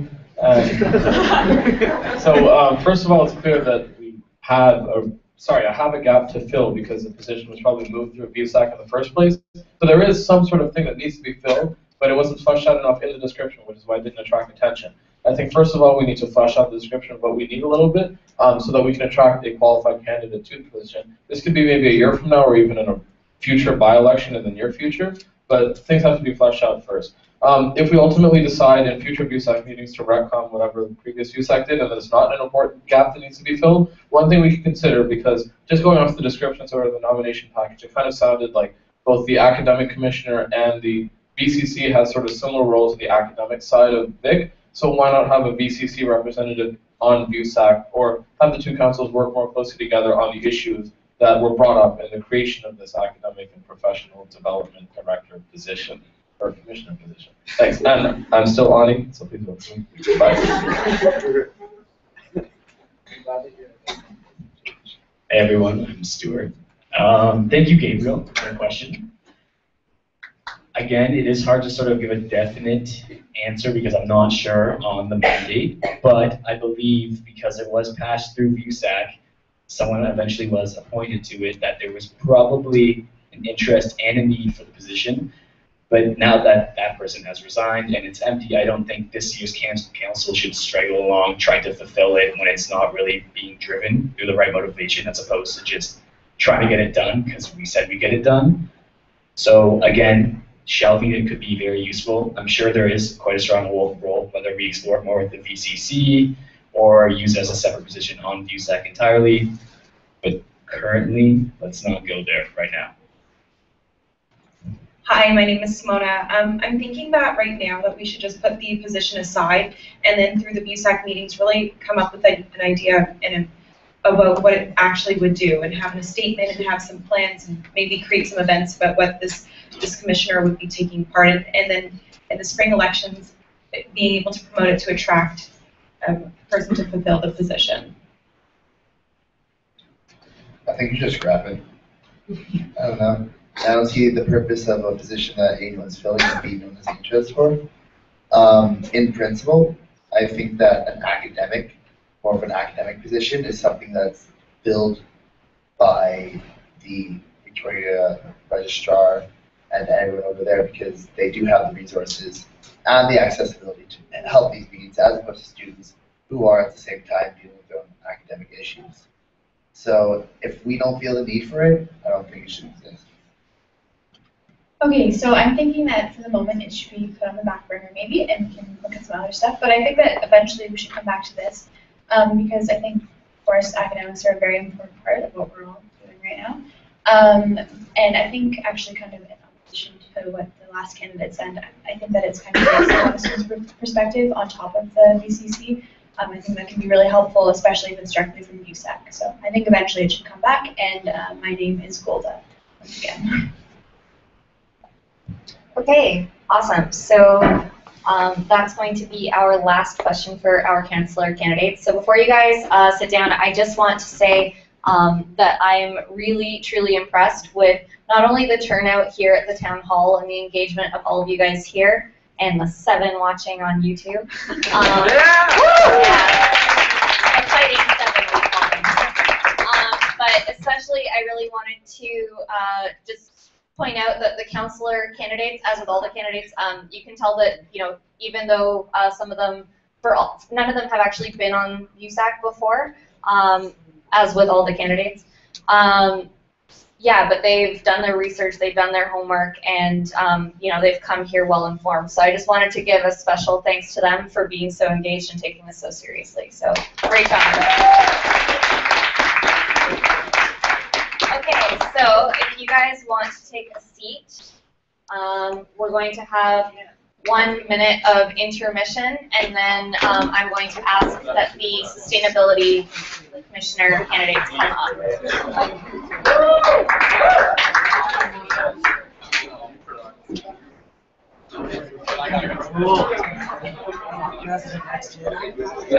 Hey, good job. This is for all the candidates. This is for all the candidates. Do you mind if I just put a lot for sustainability? Oh, is that right? So it's oh, wonderful. And all you're doing is just saying, yeah, we love you, or like, yeah, we perfect. You were like, right. I was so I would also like to point out to everybody, for the sake of time, that this, thank you, that the councillor section was by far the largest section. We only have 4 more speeches that we're going to be hearing, so if you're concerned about time, it shouldn't be taking a lot more time. Yeah. So I'm doing another. I'm the quarterback. Yeah, but definitely. Yeah.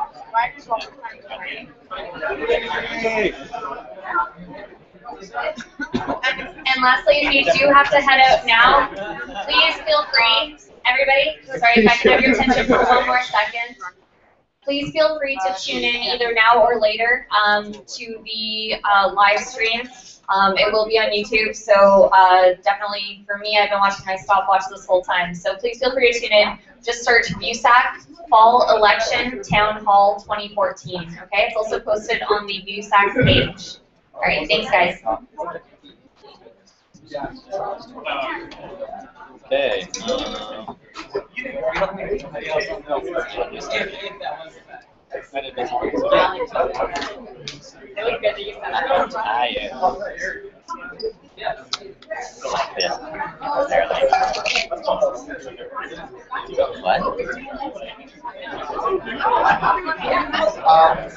Is this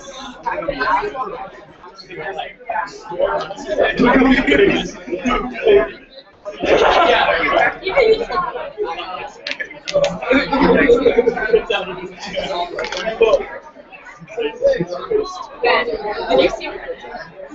He's enough for it. Sorry, get rest here.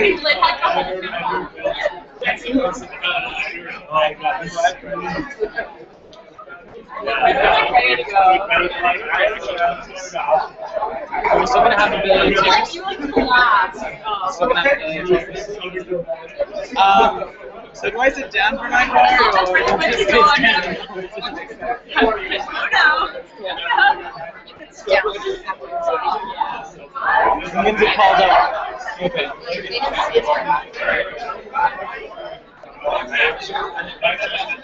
I'm nervous how I'm going to be the only one answering questions. I don't think I would at all.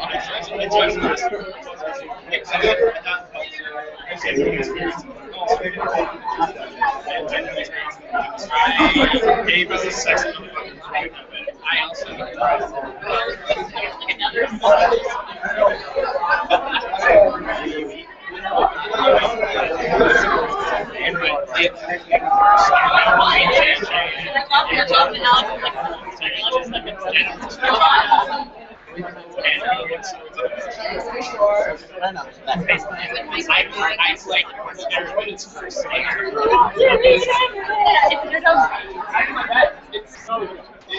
I've read it so many times.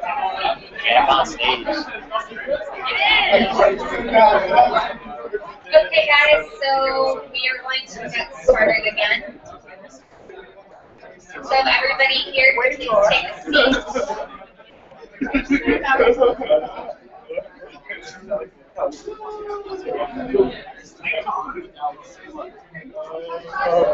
Okay, can everybody please take a seat? All of y'all at the back.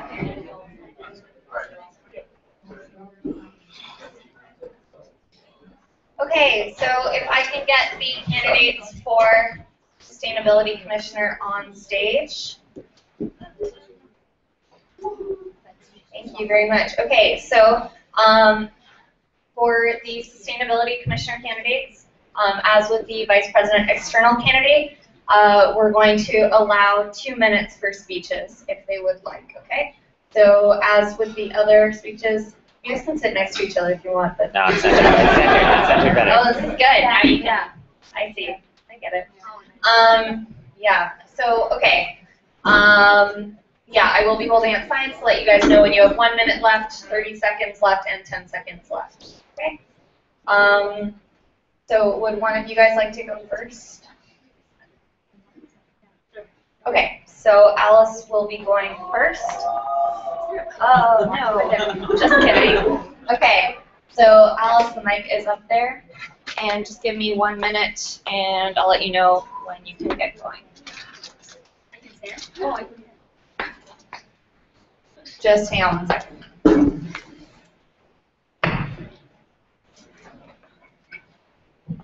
Okay, go ahead. Hi everyone, my name is Alice, and as you know, I'm running for Sustainability Commissioner. I'm a bit nervous, so. Ooh, okay, so I really want to talk about my experience first with respect to green events and just UFT in general and VUSAC. When I first came, first day of Brosh, I had such an amazing time. I was really astounded at the passion of all the students here in engaging in events, regardless of what field they're in. And for me, I really took an interest in sustainability events. And over the past few months, as well as way before that, but I've been part of numerous conferences, workshops, and campaigns targeted at environmental issues, causes, or just appreciating nature in general. And I realized that sustainability is directly related to our well-being, as well as the well-being of our campus and community. And I really want to bring that to Vic. And so I've been part of numerous events, like I said, part of UFT as well as VUSAC, such as Caffeines. I love the place, it's so awesome. And the environmental fashion show, Betty and Dash. I was talking to Christina, the former commissioner, and I was just getting so excited reading her emails. But there's so much we can do, and I really want to emphasize this fact. I have a lot of new events planned out, as well as continuing the tradition of old events, such as workshops and green reps. I was green rep last year, and I had an awesome time. with Simon and all those people. So I want to change some of the infrastructure of our building, and as well as promoting a greener campus overall, and I have lots of event ideas. So please ask me during question and answer period. So thank you very much.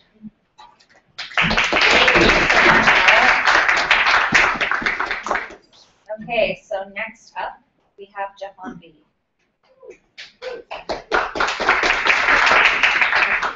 Hi guys, my name is Jahanvi. I know it's kind of a hard name. It goes Jahanvi. Just thought I should tell that. I'm a second-year student and I study astrophysics. I tend to use that as my coolest factor, but it's not really that cool. It's just a lot of physics and math. But anyways, just to get to know my audience, I want to ask, just by the show of hands, who cares about the environment? Who cares about the environment? Yeah, so when I think of sustainability events, I know there's lots of questions going on, lots of things about promotions and events that people don't show up to. So it's not necessarily that we're not really cared about environment, because everyone does care. It's just that I feel that it's not promoted enough, and that's what I really want to work on this year on VUSAC, is just to promote the sustainability event. So like, just like me and you, we all care about the environment. I feel like it's the enthusiasm that we need. So like, at Frosh Week, I would tell the kids, like the freshmen to go, hey, come to Frosh Plays. I feel like if we use that enthusiasm for the events that happen at Vic and at UFD, it would be really more effective. And I really don't want to list the previous experiences. Like I have had, like I've been on environmental clubs in my high school, been an expected member, but that's really different because I am working with a different audience and we are a bit more mature and we have a better idea of our surroundings. So I feel like those events would not necessarily be effective in this community. But I feel like together we can build new initiatives, and I do have some ideas, and I feel like I can share more ideas and some of my thoughts during question and answer period. So like Alice said, ask so I can share more. All right, thanks so much, Jahan. Okay, so now we're going to get to the question and answer section. Wow. We have lots of questions. Yes, so we will be moving podium. And you guys are going to take turns going first. Okay. So let's go with someone who hasn't spoken yet. So, oh my goodness. Okay, we're going to start with Julie. Hi there. So my question is kind of a two-part one. So first is, this is a question that I believe Gabe posted. Gabe posted on the Facebook group, and it's that there is a lack of composting, or it's very inefficient on Vic campus. Actually, I talked to some of the janitors once, and they admitted that they actually just dump all the organic stuff with the garbage altogether in most of the buildings. So I was wondering your thoughts on that, how you plan to deal with that. Second part is other issues like this that you've noticed on Vic campus related to sustainability that you think should get attention and should be fixed. Okay, so do you guys understand the question? Do you want a quick recap, or? Composting and other issues. Yes, composting and other issues. Okay, composting and other issues. Okay, so you guys will have 1 minute to respond. Okay, go ahead. Okay, so to respond to your first part of the question, which is about compost, and I'm sorry I did not get to answer your question on the forum, but yes, I have heard that a lot, and I actually was talking to Rita one day, just like casually, and she said that maybe, like, sometimes there are just rumors, like, maybe our compost is not all gone, like, all gets discarded with the garbage, like, I'm not sure, and I wouldn't know the information. So the physical plants services, the lead head of the groundkeeper, I did make an appointment with her just today to speak with her next week and just like sit down and see, what actually happens, because I don't have the exact information on what's going on. So I feel like I would be more qualified if I had spoken to a person that's actually in charge and then work with that issue. And for the second part, there are many other concerns such as paper use, and I feel like that's one of the key issues that we should focus, because of the things we use a lot, and I feel like we should work on initiatives to reduce our paper use. Thank you so much for the question, Julie. I was talking to my Dawn, Ella, just a few days ago about composting. We know that for residence buildings, the compost is often the bag is stretched to the other litter bag, and you put, even though there are holes for both of them, you put the trash in the same place. But that's because BIG does not have enough money to go towards proper composting.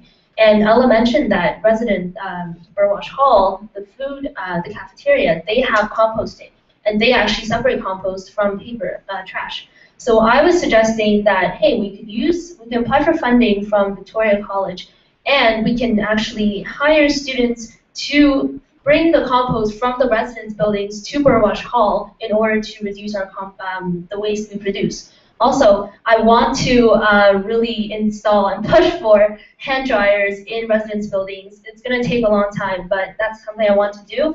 And fossil fuel divestment and a lot more. Hey, thanks guys. Okay, so the next question is going to go to Thomas. Hi. So I was reading the VUSAC Constitution earlier today, and I noticed that there's a line which says that the Sustainability Commissioner is supposed to work with the dawn of the environmental floor to plan Environmental Week. And as far as I know, that hasn't happened in the past. Well, the dawn, I asked around, and nobody knew anything about the dawn of the environmental floor anywhere. I mean, I didn't ask everyone, obviously. I'm sure some people knew something about it, but I couldn't find any information on short notice. And I was just wondering if, first of all, if you had any information about it, and if you don't, I guess we can safely assume that that's not really happening anymore, and if you had any interest in maybe reviving that tradition, I guess. So if I could clarify a little bit, what I know about this, as I have read the Constitution, it's a great read for all of you guys, each reading.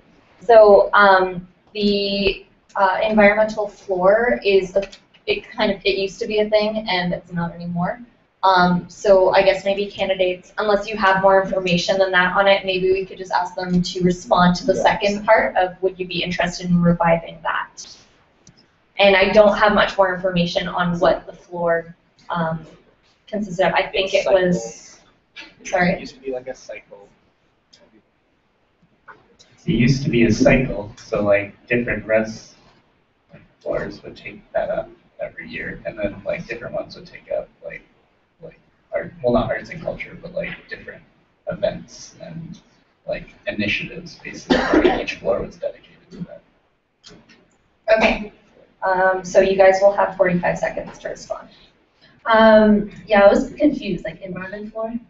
Okay, but basically last year, what Simon was a student last year, was in charge of was the working groups for green reps, and I was a green rep, and for Ansley. And we have green reps from every building, from every residence, and we would meet on a bi-weekly basis, and we would go over the importance of, say, reducing shower times. And I think it's so important. It's really pretty much the same concept as what you were mentioning. Really having representatives from buildings and helping them to reduce the amount of waste to make the buildings more sustainable. And I think I'm definitely going to continue it. Yeah. Okay. So yeah, this is a brand new idea. It's a brand new piece of information that I just read in the Constitution. And by the sounds of it, I really think it is really important to have that connection with your students and to encourage these environmental activities on your floors. But I also feel that it shouldn't be so, contained within just the floors of the representatives. I feel like it should be able to reach out to the greater population, and I think that's what we lack, the communication between the representatives and the students here, and the resident students. So I feel like even though it's a good idea, I feel like it needs to be expanded on, and so that it can reach out to everyone, and so everyone knows about it. Great, thanks guys. Okay, next question I'm going to take to Sarah Lee. So a lot of groups on the campus, they have events where there's lots of food. Compost obviously is an issue, but what do you think we can do in order to actually have compost happen with group events that happen on the campus?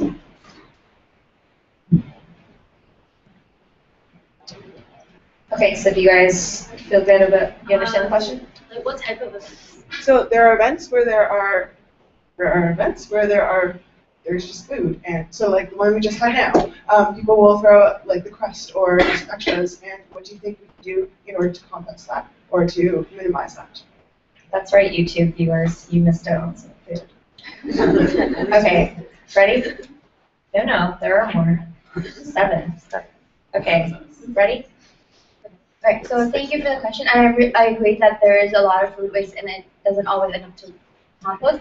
And I feel like if we work with the Sustainability Commission and just like the Sustainability working group, and if we could get some funds and buy compost bins in that we can place in different buildings, so that when we do have events, we do have separate container that can go to compost, and then we can work with the physical plants to get that to actually get that to compost.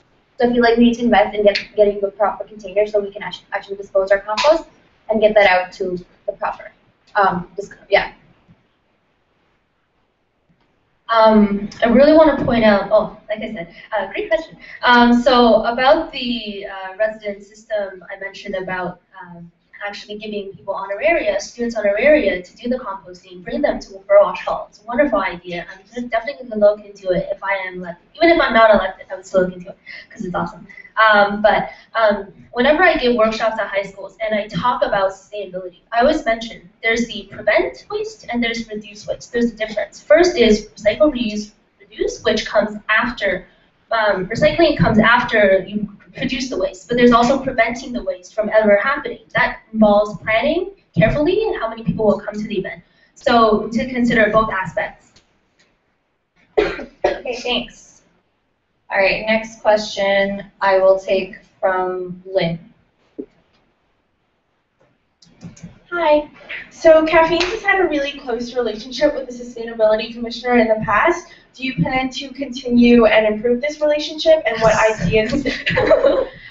ideas do you have for further promotion and enhancement of Caffeines and sustainability? Okay, are you good to go, both of you? How much time do you have? 45, a minute. I'll give you a minute. I might be a bit biased, but I really love Caffeines. They're organic. They're vegan. No, I'm partially vegan. I don't eat meat anymore, and I don't eat eggs. Partly because of Jane Goodall talk I heard in first year. But anyways, it's been a home to me. I think that Caffeines is such a unique place, and I would love to help promote it better. I forgot to mention that one of the ways of promoting what happens in VUSAC and on Victoria College is to utilize the existing infrastructure and networks that we have at UFT. The 50, hundreds of other environmental groups on campus, U-Turn, UTEA, Harvest New, they're all there, and we can promote each other's events and help all of our sustainable initiatives.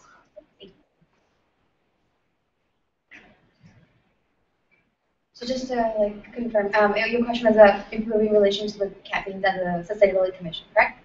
Okay, so definitely I really feel that this relationship is important, especially on the campus, and I would, if elected, even if not, I would definitely support improving the relations, and also because that we do have that resource, and I feel that a lot of the times the sustainability events, and just when people talk about statistics, it's hard to picture, it's really not tangible.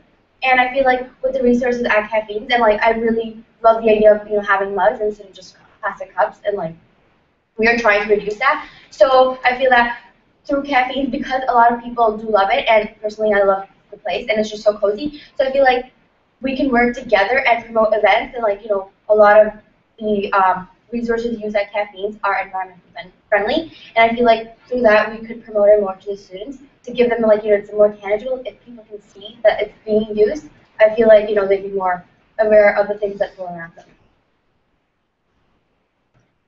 Okay, thank you. Okay, next I'm going to go to Raul.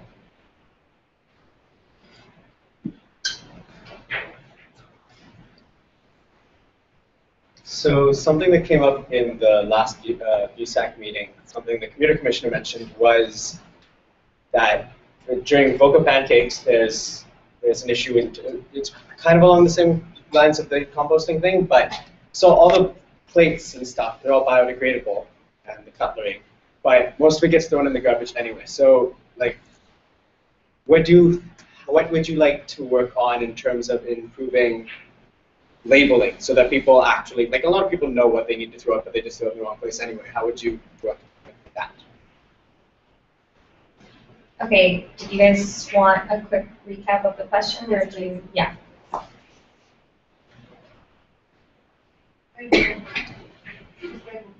Yeah. What would you what would you do to improve or to get people to throw things in the right places? Okay, you will have 45 seconds to answer. Okay, so that's a really good question, thank you. And I feel that when you do start the event and when you are giving out materials that can be put into compost or recycling, I feel like just announcing at the beginning to give them a reminder that, you know, like this can be recycled instead of just garbage. And I feel like that's the most important, like, feel like that's the most effective, because this summer I worked at a summer camp and we were really working on a program about leaving no trace behind. So it's like, you know, if you go somewhere, you don't leave your garbage, you bring it back, you keep it with you. And also during meal times, we would always remind them that, you know, even your napkins can be put into compost. So I feel like when you are giving out the materials, that you remind them, and like just like friendly reminders during the events, just be like, oh, you know, that can go in compost, that can go in recycling. Oh, tough question, eh? I volunteered several years at Live Green Toronto, and they were trying to deal with, you know, people walking in the malls. How do you get them to throw cigarette butts? Not in the garbage can, but in the place with cigarette butts. You know, people just don't see it. And I totally agree with Giovanni about the reminding everyone at the beginning about, you know, it's biodegradable. It's something that's so important. But again, you know, there are a lot of different ways of reducing waste. Yes, biodegradable plates may seem biodegradable, it says on the label, but I've done research and they're not exactly even 50% biodegradable. If you can switch to cutlery or ceramics, other options. Thank you. Okay, next question is going to go to Ben.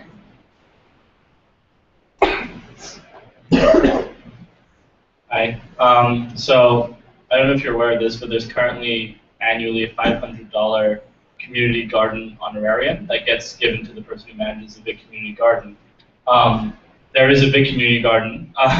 It's behind BG, but from sort of what I've heard from other students and talked to other people, it's not very well known. It's not very highly visible. Even though this $500 goes to the person every year who runs it. So I have a two-part question. The first part is, would you continue to use these $500 to fund the community garden, or would it be better spent funding something else in the Sustainability Commission? And my second question is, if you were to keep the honorarium, how would you set about making sure that the community garden is more visible on big campus? Okay, so can you just give a quick recap? Sure. So would you keep funding the community garden or not? Would you spend that money elsewhere? And if you were to keep funding it, what would you do to make sure that it's more visible so the money's better spent? Okay, so I'm going to give you 45 seconds for this. Okay, would I keep funding it? It really depends on how much value and that the garden brings to the VIC students, whether people are benefiting from it. The garden has many benefits, such as you get produce from it, as well as relaxing to go through it. I have my garden myself, so it really depends on people and the polls, doing a survey of what people would like to do with the garden. If people are interested in it, I would be happy to fund it and continue to run the garden, because I know of the importance and the benefits that it can bring.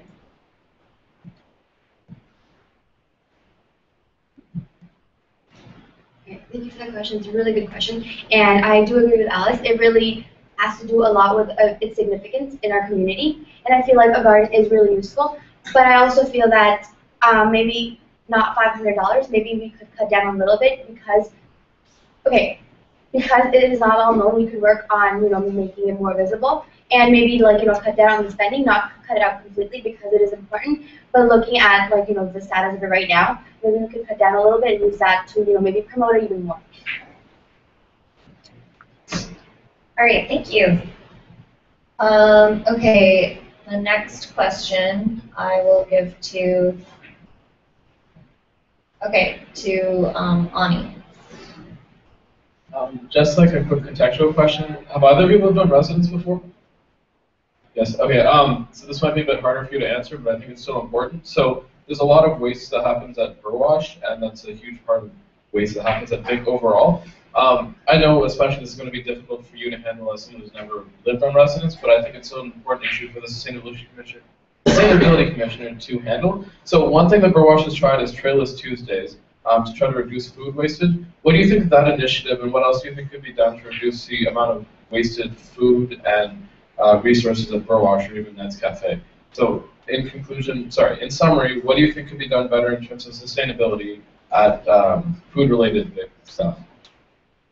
Okay, Ani or anyone else, do you guys have any more information about Trailless Tuesdays that could be offered to candidates? Well, basically, they have signs saying on Tuesdays, when Trailless Tuesdays occur, I haven't seen them on any Tuesdays this year yet, but they have signs advertising Trailless Tuesday, encouraging people to not have a tray, and they've sort of moved the trays out of the way a bit, so they're not right at the front. So what's encouraged is people to take a plate, and that way they don't take a crop load of food onto their tray and then end up wasting a lot of it, which tends to happen a lot. Do you think this is sort of in the right direction or along the right lines of what should be done? Okay, you will have 45 seconds. Yes, thank you for the question. And I don't know a lot about this thing that happens every Tuesday, but I really do think it's a really good idea to cut down on our just conserve what can be conserved, like just not waste food. And also in terms of your other part of the question, talking about other food-related waste that we can reduce, I feel that I'm not sure how the system at Burwash works, but the food that's not used at all, and I'm not sure how that's discarded, so maybe we can get in touch with the homeless shelter, and instead of just throwing all the food to garbage or compost, maybe we can put the homeless shelter and work in collaboration with them. Thank you for your question. I don't think they hide the tray. I don't think they put it out of the way to actually hide it. But really, it's not a question of how much food people take. It's a question of the problem of our system. Really, because our food system is a buffet style, you can't really stop people from taking as much as they need or they want. And that's what really is the root of the problem, not the trays themselves. Although I do admit it did work for me, and I never use trays anymore, no matter when I go to Burwash. But what about putting all the big dollars into Ned's Cafe instead of the buffet style? Okay, thank you. Okay, next question will go to Gabriel.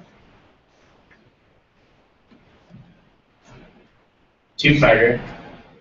First was the second question I asked, which neither of you answered, which is, I'm putting you on the spot now because you had days to answer it.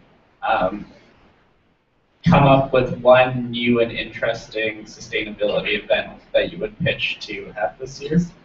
Second part of this question is, events happen at VIC that don't involve the Sustainability Commissioner, but should or could in some capacity, namely like maybe Highball or other large-scale events such as Gardner Gala, etc.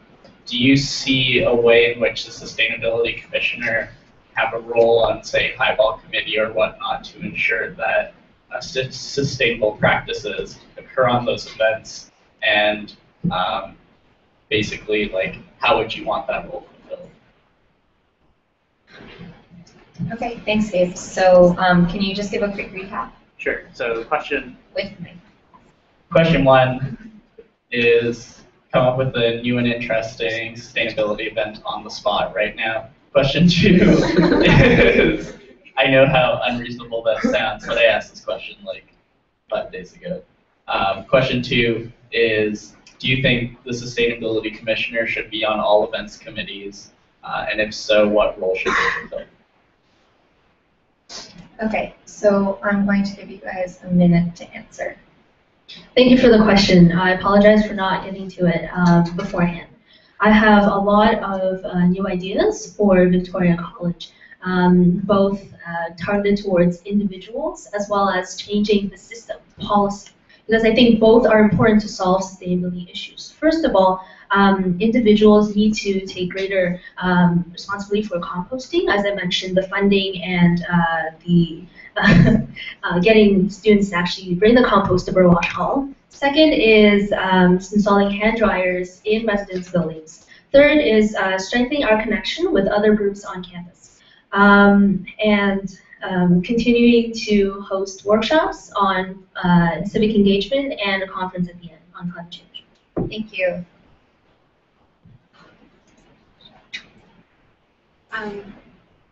So one of the initiatives that that could happen this year, I was thinking of, like, I've been to other conferences and workshops before, and I know this one event that's worked really well is about the process of water cleaning, just like the cleaning treatment of water and how that takes place. And I know that it's just such a far-fetched idea that like I can't picture it, like visualize it myself. And I feel like having that activity, having the students go through it, and I've done it before, and just really get you thinking how much time goes into cleaning your water. And I feel like if people can picture that and like it's really more tangible, people would think, like, would have that in the back of their mind so that they could practice it during their routine. And I feel that the sustainability commissioner should be part of committees, especially in terms of planning and materials that are used for the events. Okay, thanks.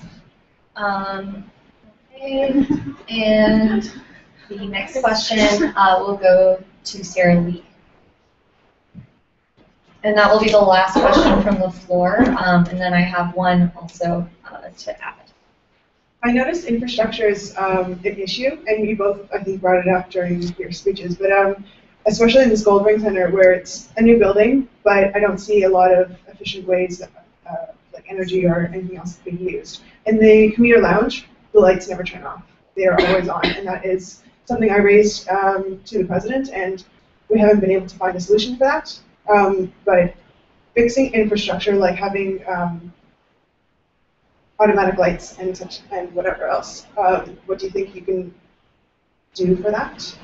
If you think you have a solution already, or if you have an idea of who you can talk to, and what ideas you have to help the campus become more sustainable. Okay, quick recap. Make the infrastructure more sustainable. Plans? Question mark. Good.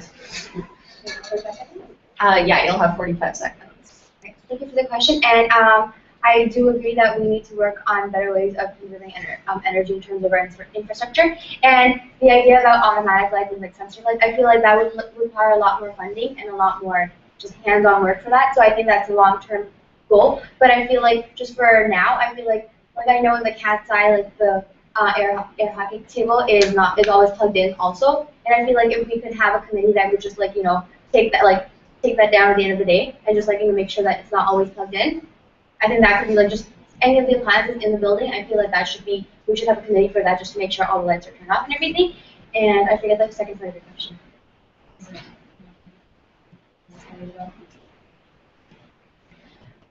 Sustainable infrastructure, right? Like I mentioned, the hand dryers, it's a huge question. Like Giovanni said, it's a long-term project, requires a lot of people to work on it, a lot of funding as well. And I think it's too much to ask that we have a committee to have who go around and turn off lights. I know Ansley has just installed automatic lights that shut down. I see that happening in the future, but it's going to take time and effort. Okay, thank you. All right, so one last question for the sustainability candidates. This is also coming from NG.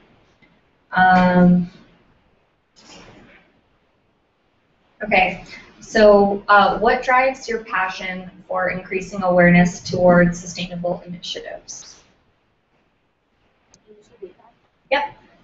What drives your passion for increasing awareness towards sustainable initiatives? You have 2 minutes. No, you can have 1 minute. Okay, just hang on a second. Okay. Wow, where do I begin? I don't know. When I was born, no. I really, sustainability is a huge part of my life, if not my entire life. I study environment, and all of our lives. The world we live in, the food we eat, the fact that we are here today is because of the environment. And I just feel like we all care inside about the environment. We just don't understand how important it is to us, especially when balancing it with academics and stress levels.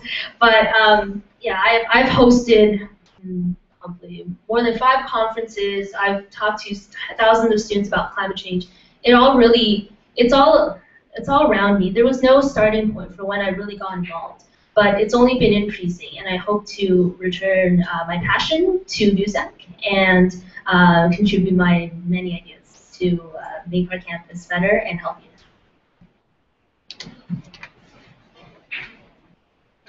So when I've been part of environmental clubs during middle school and throughout high school, and every time I strike a conversation with any student, it's always that the sustainability events, environmental events, they come up as boring, and like just information about it is just really boring, and I just didn't understand how.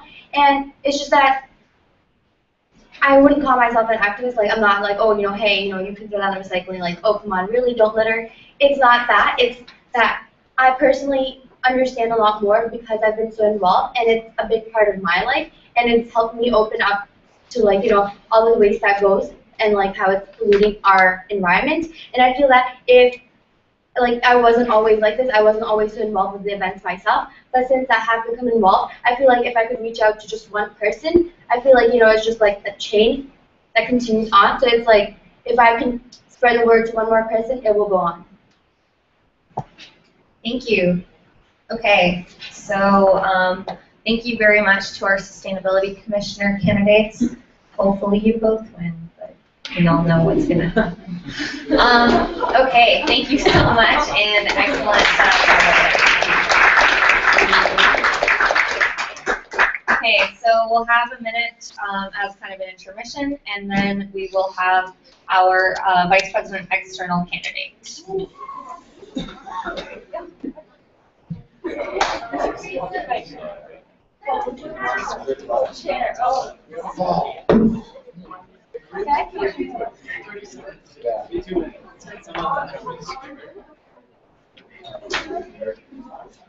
This one, I got it really loud.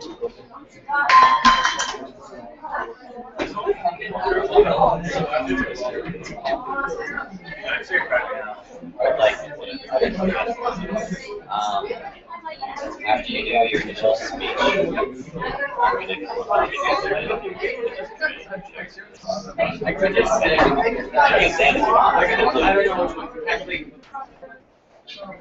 Did you want me to stand or stand? I have no preference, but Connor wants to come and take it down the stand. You know what? I can move it. I can move it. I can run up and grab it. You just make it careful. It's easier for Yeah, so you can sit down and you'll grab the.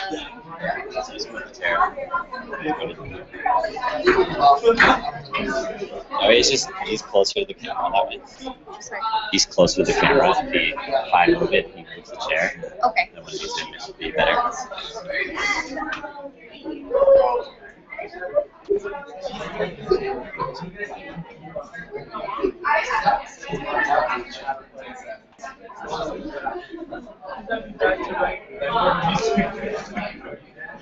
Fun times. Let's just take all the other chairs on the stage and then just have one chair and just turn on the spotlight.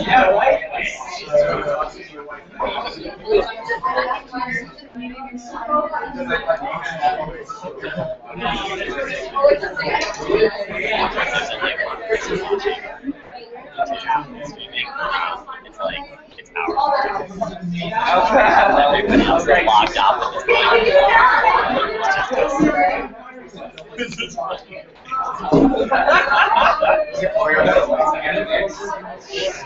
It goes up. We delete them like that. Next one. It's just not on there.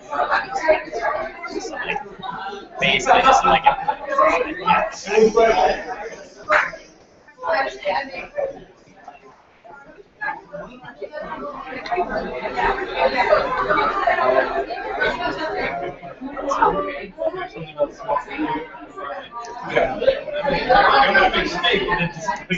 That's exactly what happened.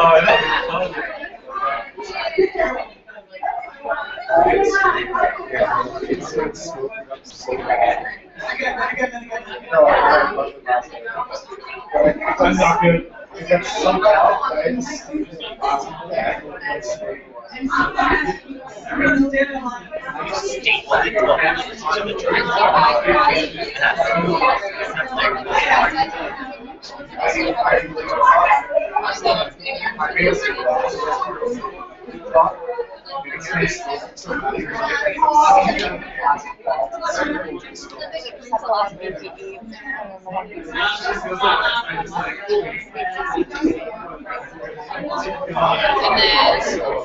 like by 9, you mentioned 0, for sure by 9, probably.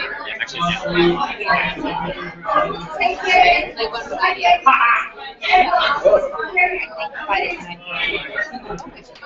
you get your shit together. It's like the corner of terrible Right? This is a big It's still recording, Good. Benjamin. No, I want them to hear. Right here. Let him know. Yeah, no, I had something to say. But questions like this.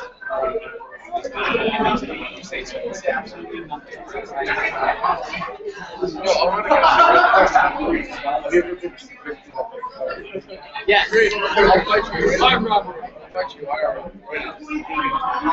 I'll leave it to the fight. Come on, you're welcome. Here, I'll do it. With the Robinson actual goal, with the Robinson.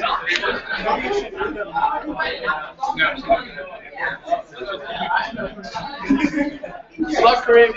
Thank you. Okay, so if I can get all the VPE candidates up on the stage. Get up here. Don't be shy. Okay, and if all of you guys want to have a seat, that'd be great. Cool. Okay, so as you can see, we have the one, the only, the Vice President external candidate. So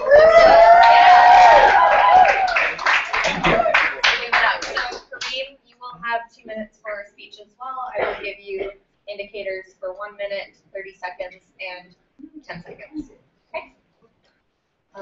All right. Best of luck. Competition stiff. So, good evening, fellow Victorians. My name is Kareem Jara, as Kathleen said, and I'm running for Vice President External for VUSAC.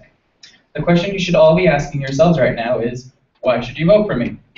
Yes, I am running unopposed, but please understand that I'm approaching this election and the role of VPE very seriously. I urge you not to compliantly vote for me, because I'm the only one running, but to scrutinize me the way you would every other candidate, and ensure that I am the person you want for VPE, and that my ideals represent yours. So back to the question, why should you vote for me for VPE? The VPE has many roles, but one of the main roles involves dealing with the levies to ensure their needs are viewed on VUSAC. In this regard, I have many ideas, which I will strive to complete. I will work with the levy heads to accomplish the following. 1. Ensure their links are available and functioning on the VUSAC website, so students who are interested can more easily contact them. 2. Ensure the levy constitutions are updated to reflect any changes in practice. That way there's proper documentation to go to in the events of any conflicts. 3. Increase levy participation in student events, such as Winterfest, as well as by holding joint events with VUSAC. This is all in hopes to increase student participation and further cement the bond between VUSAC and the levies. Another goal I have is to work with administration to come to a more permanent end to the Caffeine's location, as its position in Old Vic may still be jeopardized. Lastly, as it is the job of the VPE to represent VUSAC in many external capacities, I will work actively with the President and the Victoria College administration on all matters regarding the UTSU. This way, we can approach any talks with a unified voice. I will conclude by commending everyone here, as well as the 7 or so watching online, for coming out tonight. And please remember to vote.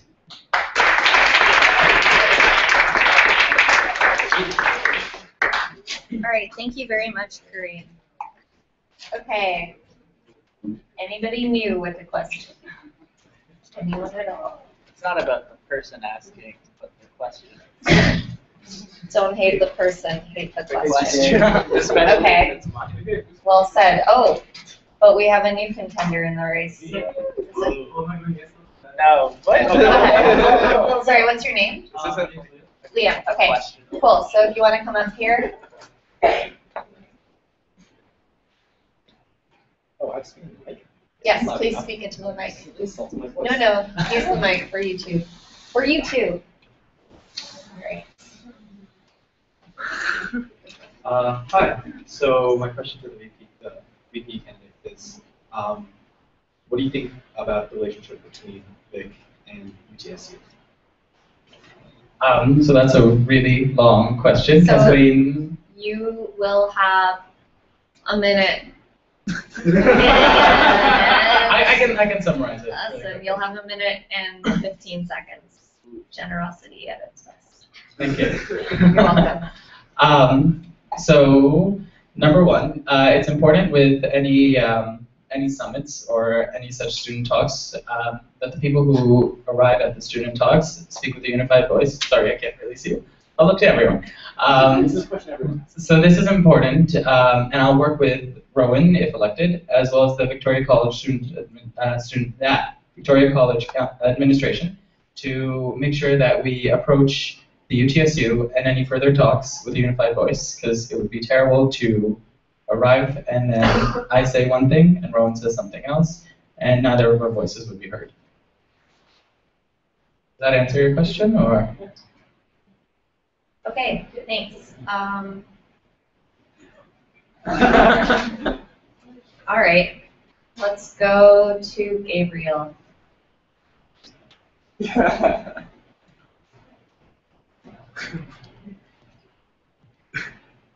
For the past 2 years, levy reports have been a thing during VUSAC meetings. A thing that have been reserved for levies to show up and give updates about, how they're doing, what they're doing, and related activities.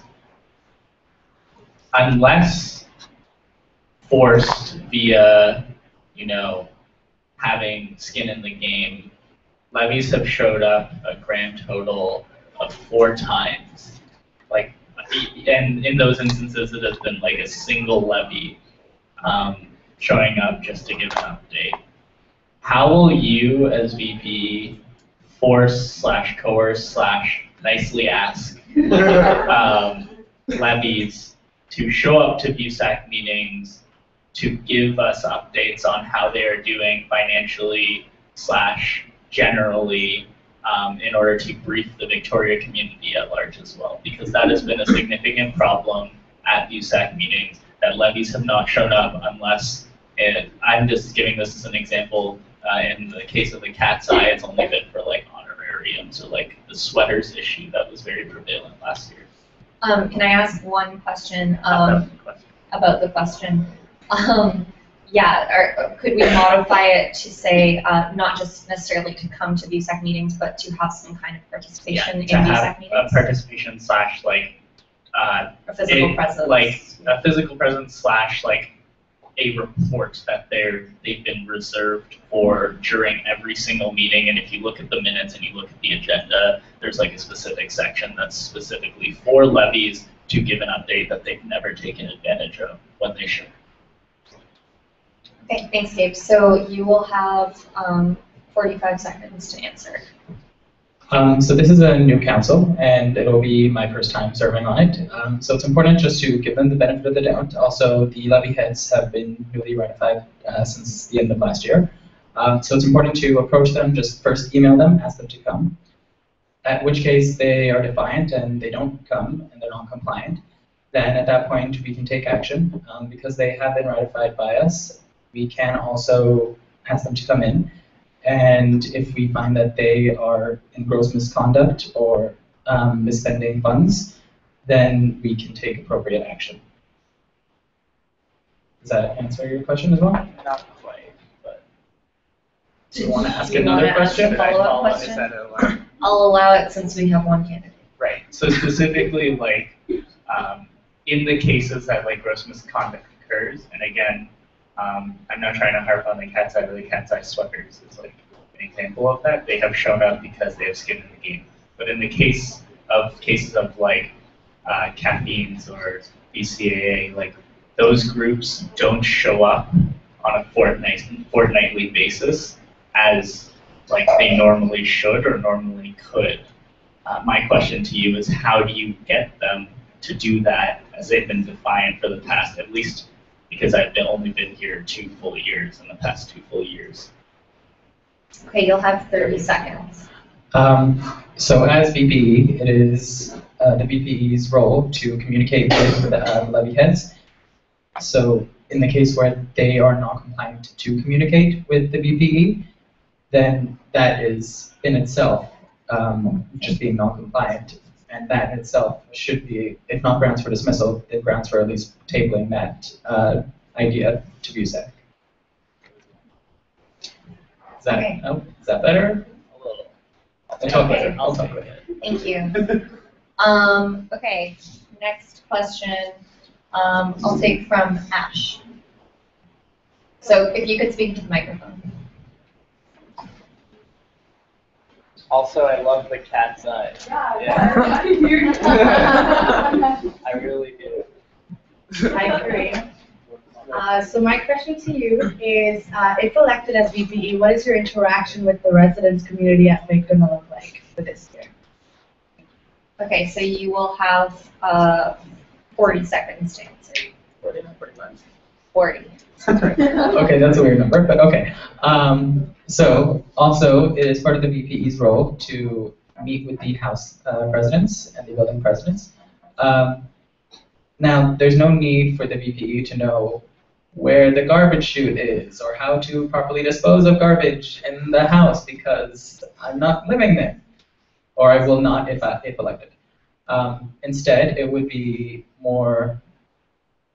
a better idea if the VPE asks all House presidents, all building presidents, to come and meet with the VPE just in one meeting. That way, their issues can be better discussed. Okay, thank you. Next, I'll take a question from LP.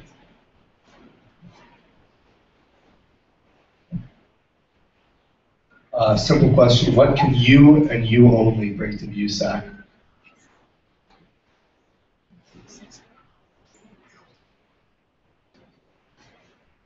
Sorry, could you just repeat the question quickly? The question was, what can I and I only bring to VUSAC? Excellent. Okay, you will have, well said, LP. You will have a minute to respond. So each individual candidate, having had different life experiences, will bring something different to the mix. Obviously, a lot of the roles needed, they'll have similar backgrounds. For example, leadership roles. I did serve as an exec for Frost Week this year. That being said, I can bring those roles the same as everyone else can. But also, I feel that I am the best candidate. But if that weren't the case, still, I believe I'm a logical and rational enough person. I'm very headstrong, I would say, but I'm still able to work as a teammate. So all that is very necessary for the VPE because I'll have to go some things on my own, chair my own committees, but also it would be very important for me to partner up with the president in external matters, such as with the UTSU. Okay, thank you. Okay, so next I am going to take a question from technology, from Ali, who is currently the VUSAC secretary. Okay, so the question reads, as you are aware, the VPE position has been vacant all summer, which is the time in which the judiciary prepares for the year. If elected, you are starting a position that is usually operating already. What is your plan of action the moment you are elected and what are you planning to prioritize in the first semester? Okay, and then there's a follow-up question, but I think I'll ask it separately because it's separate. So I'll give you a minute to answer. So I have already actually started meeting with the former Vice President External, Zach, and although that isn't good enough of a replacement for meetings with the judiciary throughout the summer, I feel like that is a start. Also, if I'm elected, I have a few ideas and plans to run by the rest of the judiciary as well as VUSAC. And if elected, I plan to get on those as soon as possible.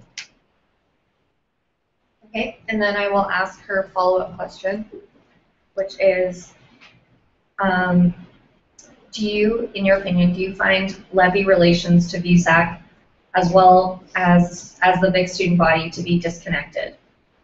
If so, what do you think you will work on to connect these bodies that handle so much student money? So I believe that the question is, what do you think of levy relations to VUSAC and levy relations to the student body at FIC? And you will also have, you'll have 45 seconds to answer. So I believe that levies function best autonomously.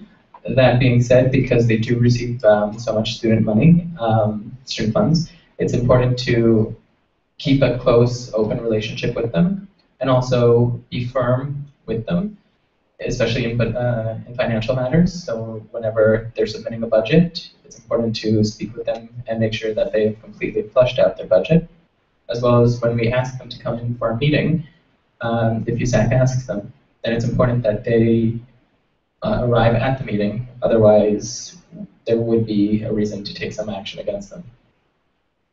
Okay, thank you. Okay, next I will take a question from Ben. Okay. So I asked this question on Facebook to the council candidates, but I'll ask it to you. In your opinion, what is the single greatest issue or most important issue that is currently facing VUSAC and that you think will face VUSAC? And how do you think that you as VPE sort of, or I suppose, what would you, if elected as VPE, do to sort of deal with this issue? Okay, you will have 45 seconds. There are a few, but the number one that I would think would be the relation with the UTSU. So there's a long and complicated history with the UTSU, but as I said before, the most important thing is for the president, the VPE, to communicate and make sure they're on the same page, as well as understand that the president sits on some committees that the VPE is not on, such as committees with the administration. And if elected, I'll make sure that I, as much as possible, have meetings with Rowan to ensure that I'm completely caught up on what the administration feels is necessary. And I will speak with the students to make sure the students, so that I know what the students believe is necessary. Okay, thank you. Next up is Alex with a question.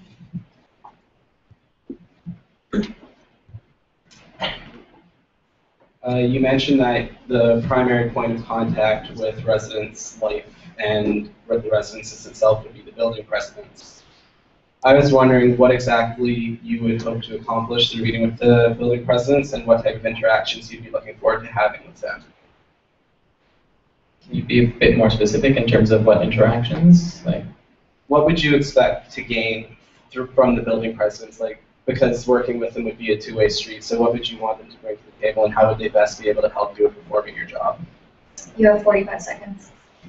So firstly, it would be a good point of contact because the building presidents can more easily disseminate any information regarding VUSAC events, regarding student events in general. Also, it's part of my plan that if elected, I'll also try to work with the building presidents to see what VUSAC can do to help them with their end of the year quad party. So whether that be any VUSAC held events that we could have at the quad party, or just contributing financially in some way, just to have VUSAC stamp also on the quad party, not to infringe, but to also get us involved more with student life. Okay. All right, next I will get a question from Ani. Hey, so I just read the description for VPE and I found out that there's a listserv apparently. I'm not on this listserv because I found out about it 5 minutes ago, but what would you want to accomplish with the listserv? How would you advertise more people about it? Sorry, advertise to more people about its existence, and yeah, basically what do you intend to do with it?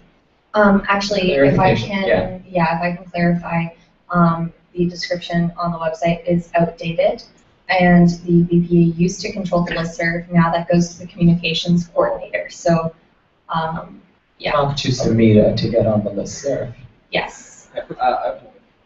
Okay, yeah. If you want to ask another question, and for everybody listening, including our 0 YouTube viewers, which hopefully will watch it later, all having dinner with their families at 8:30. So, if you want to get on the listserv, email, go on the website and there's information there. Otherwise, you can always email communications@vusac.ca with any questions. Back to you, Ani. This is kind of a this is kind of a minor question. Do you think there's a role in contact with the dons from the VPE? Because I feel like, for me, having lived on residence, interaction with my don were a really good way to get to know about what's going on around FIC. Do you believe there's any place for the VPE to disseminate information, not only through the building president, but also through the dons who actually control a certain floor rather than a whole building like the building president does, and might in some ways be more able to convince students to go? Okay, so you will have 40 seconds to respond. I'm not 45. Samantha, make the rule. So essentially, as VPE, it's the VPE's role to have a caucus meeting with student leaders, which also includes the dons. So I plan to continue doing that since it is in the rules. So yeah, that is planned as per the Constitution. Okay.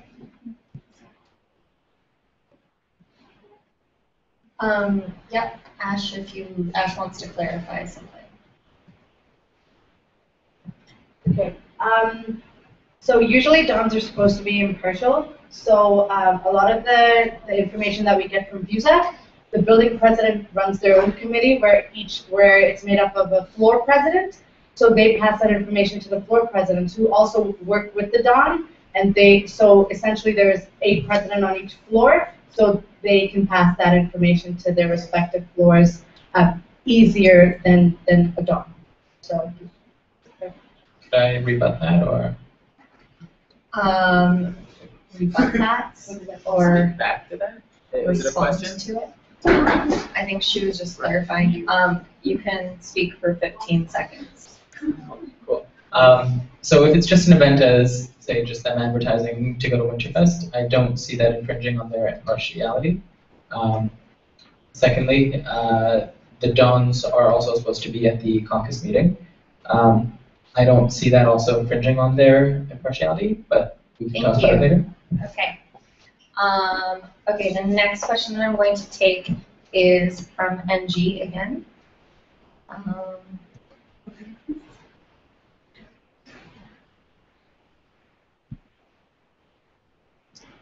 Okay. So, how do you see your role as differing from and in conjunction to the Vice President Operations and the President? So just hang on 1 second, and I'm going to give you 45 seconds. So together the VPE, the VPO, and the President do make up the judiciary, which in itself has its own set of responsibilities. However, the VPE, the Vice President External, is responsible for, one, the levy relations, as well as dealing with the levy heads, as well as UTSU or any other external bodies. Usually the external capacities are also dealt with alongside the President, and the President has his foot in many committees. So while the VPE and the VPO might chair their own committees, the President is also a part of those committees. Okay, thank you. So I will be taking 2 more questions. So first to Raul. Okay, so in 30 seconds, please fix the UTSU. No. You mentioned on the forum, you talked about this, that you were talking about student participation through levies, talking about recruitment, etc. What role do you see for the VPE in increasing student participation through levy events? Okay, so the question was, what role do you see the VPE having in increasing participation through levy events? Is that correct? Yes. Okay, so you have 45 seconds. So like I said before, word of mouth is very important.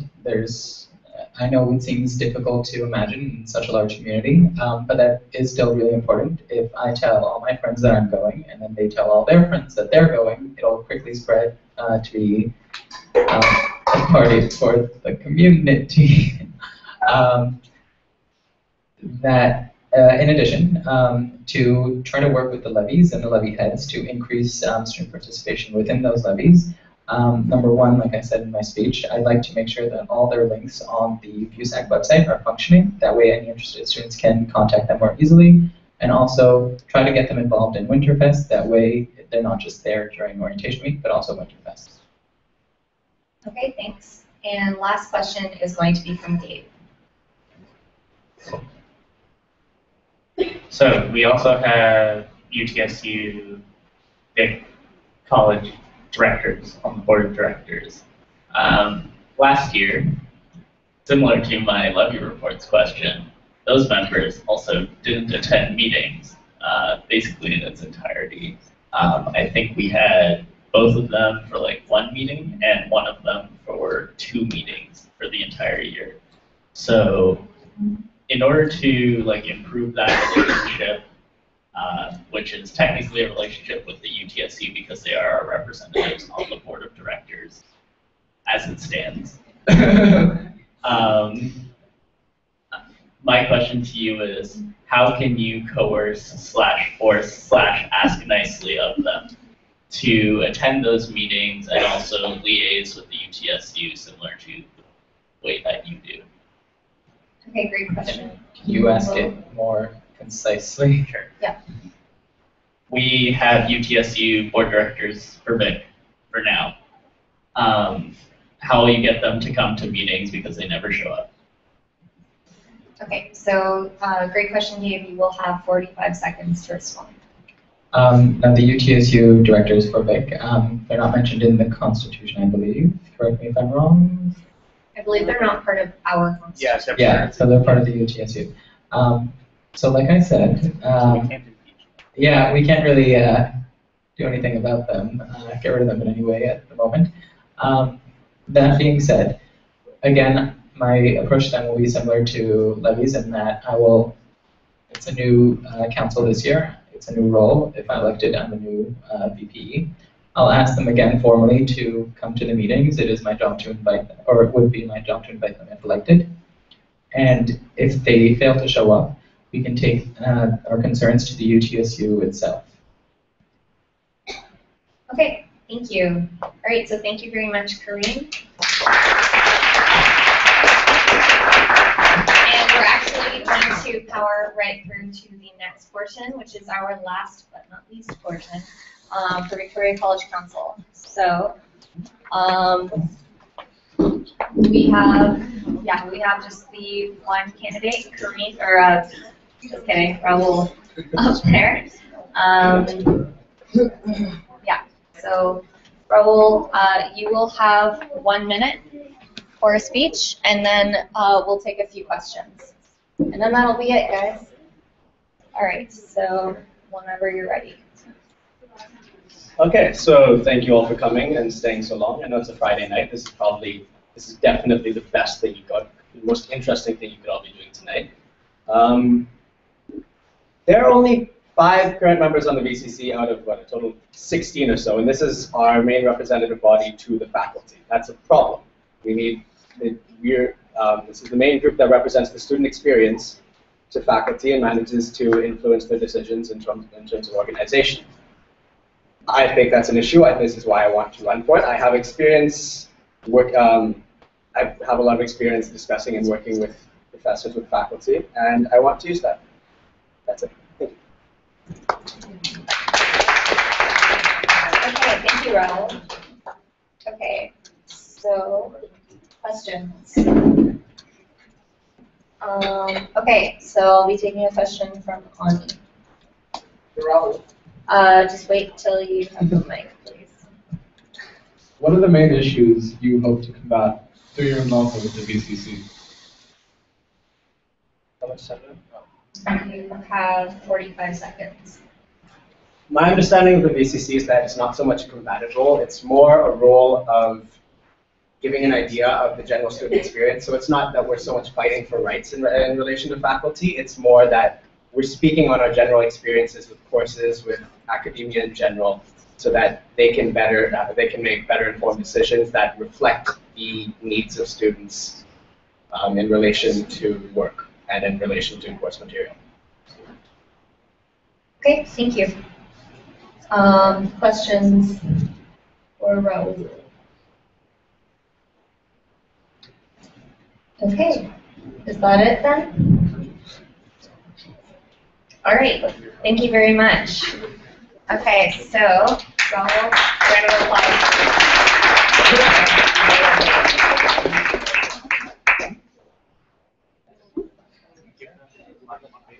Okay, so before you guys all head out, I just wanted to say a big thank you to all the candidates. You guys came here very well prepared. You guys all spoke wonderfully, and I was just very impressed with you guys. I've been to every town hall since I've been at Victoria College, and I'm now in my 4th year, and you guys did an excellent job. So just a quick round of applause for you guys. And also, I want to acknowledge that it's not easy to, whether you're in first year or 4th year, to plaster your face and your name. Get out of here, Gabe. To plaster, apparently not for him, but plaster your face and your name all over campus. So really great job, guys. I also wanted to give a big thank you to VUSAC for all of their support.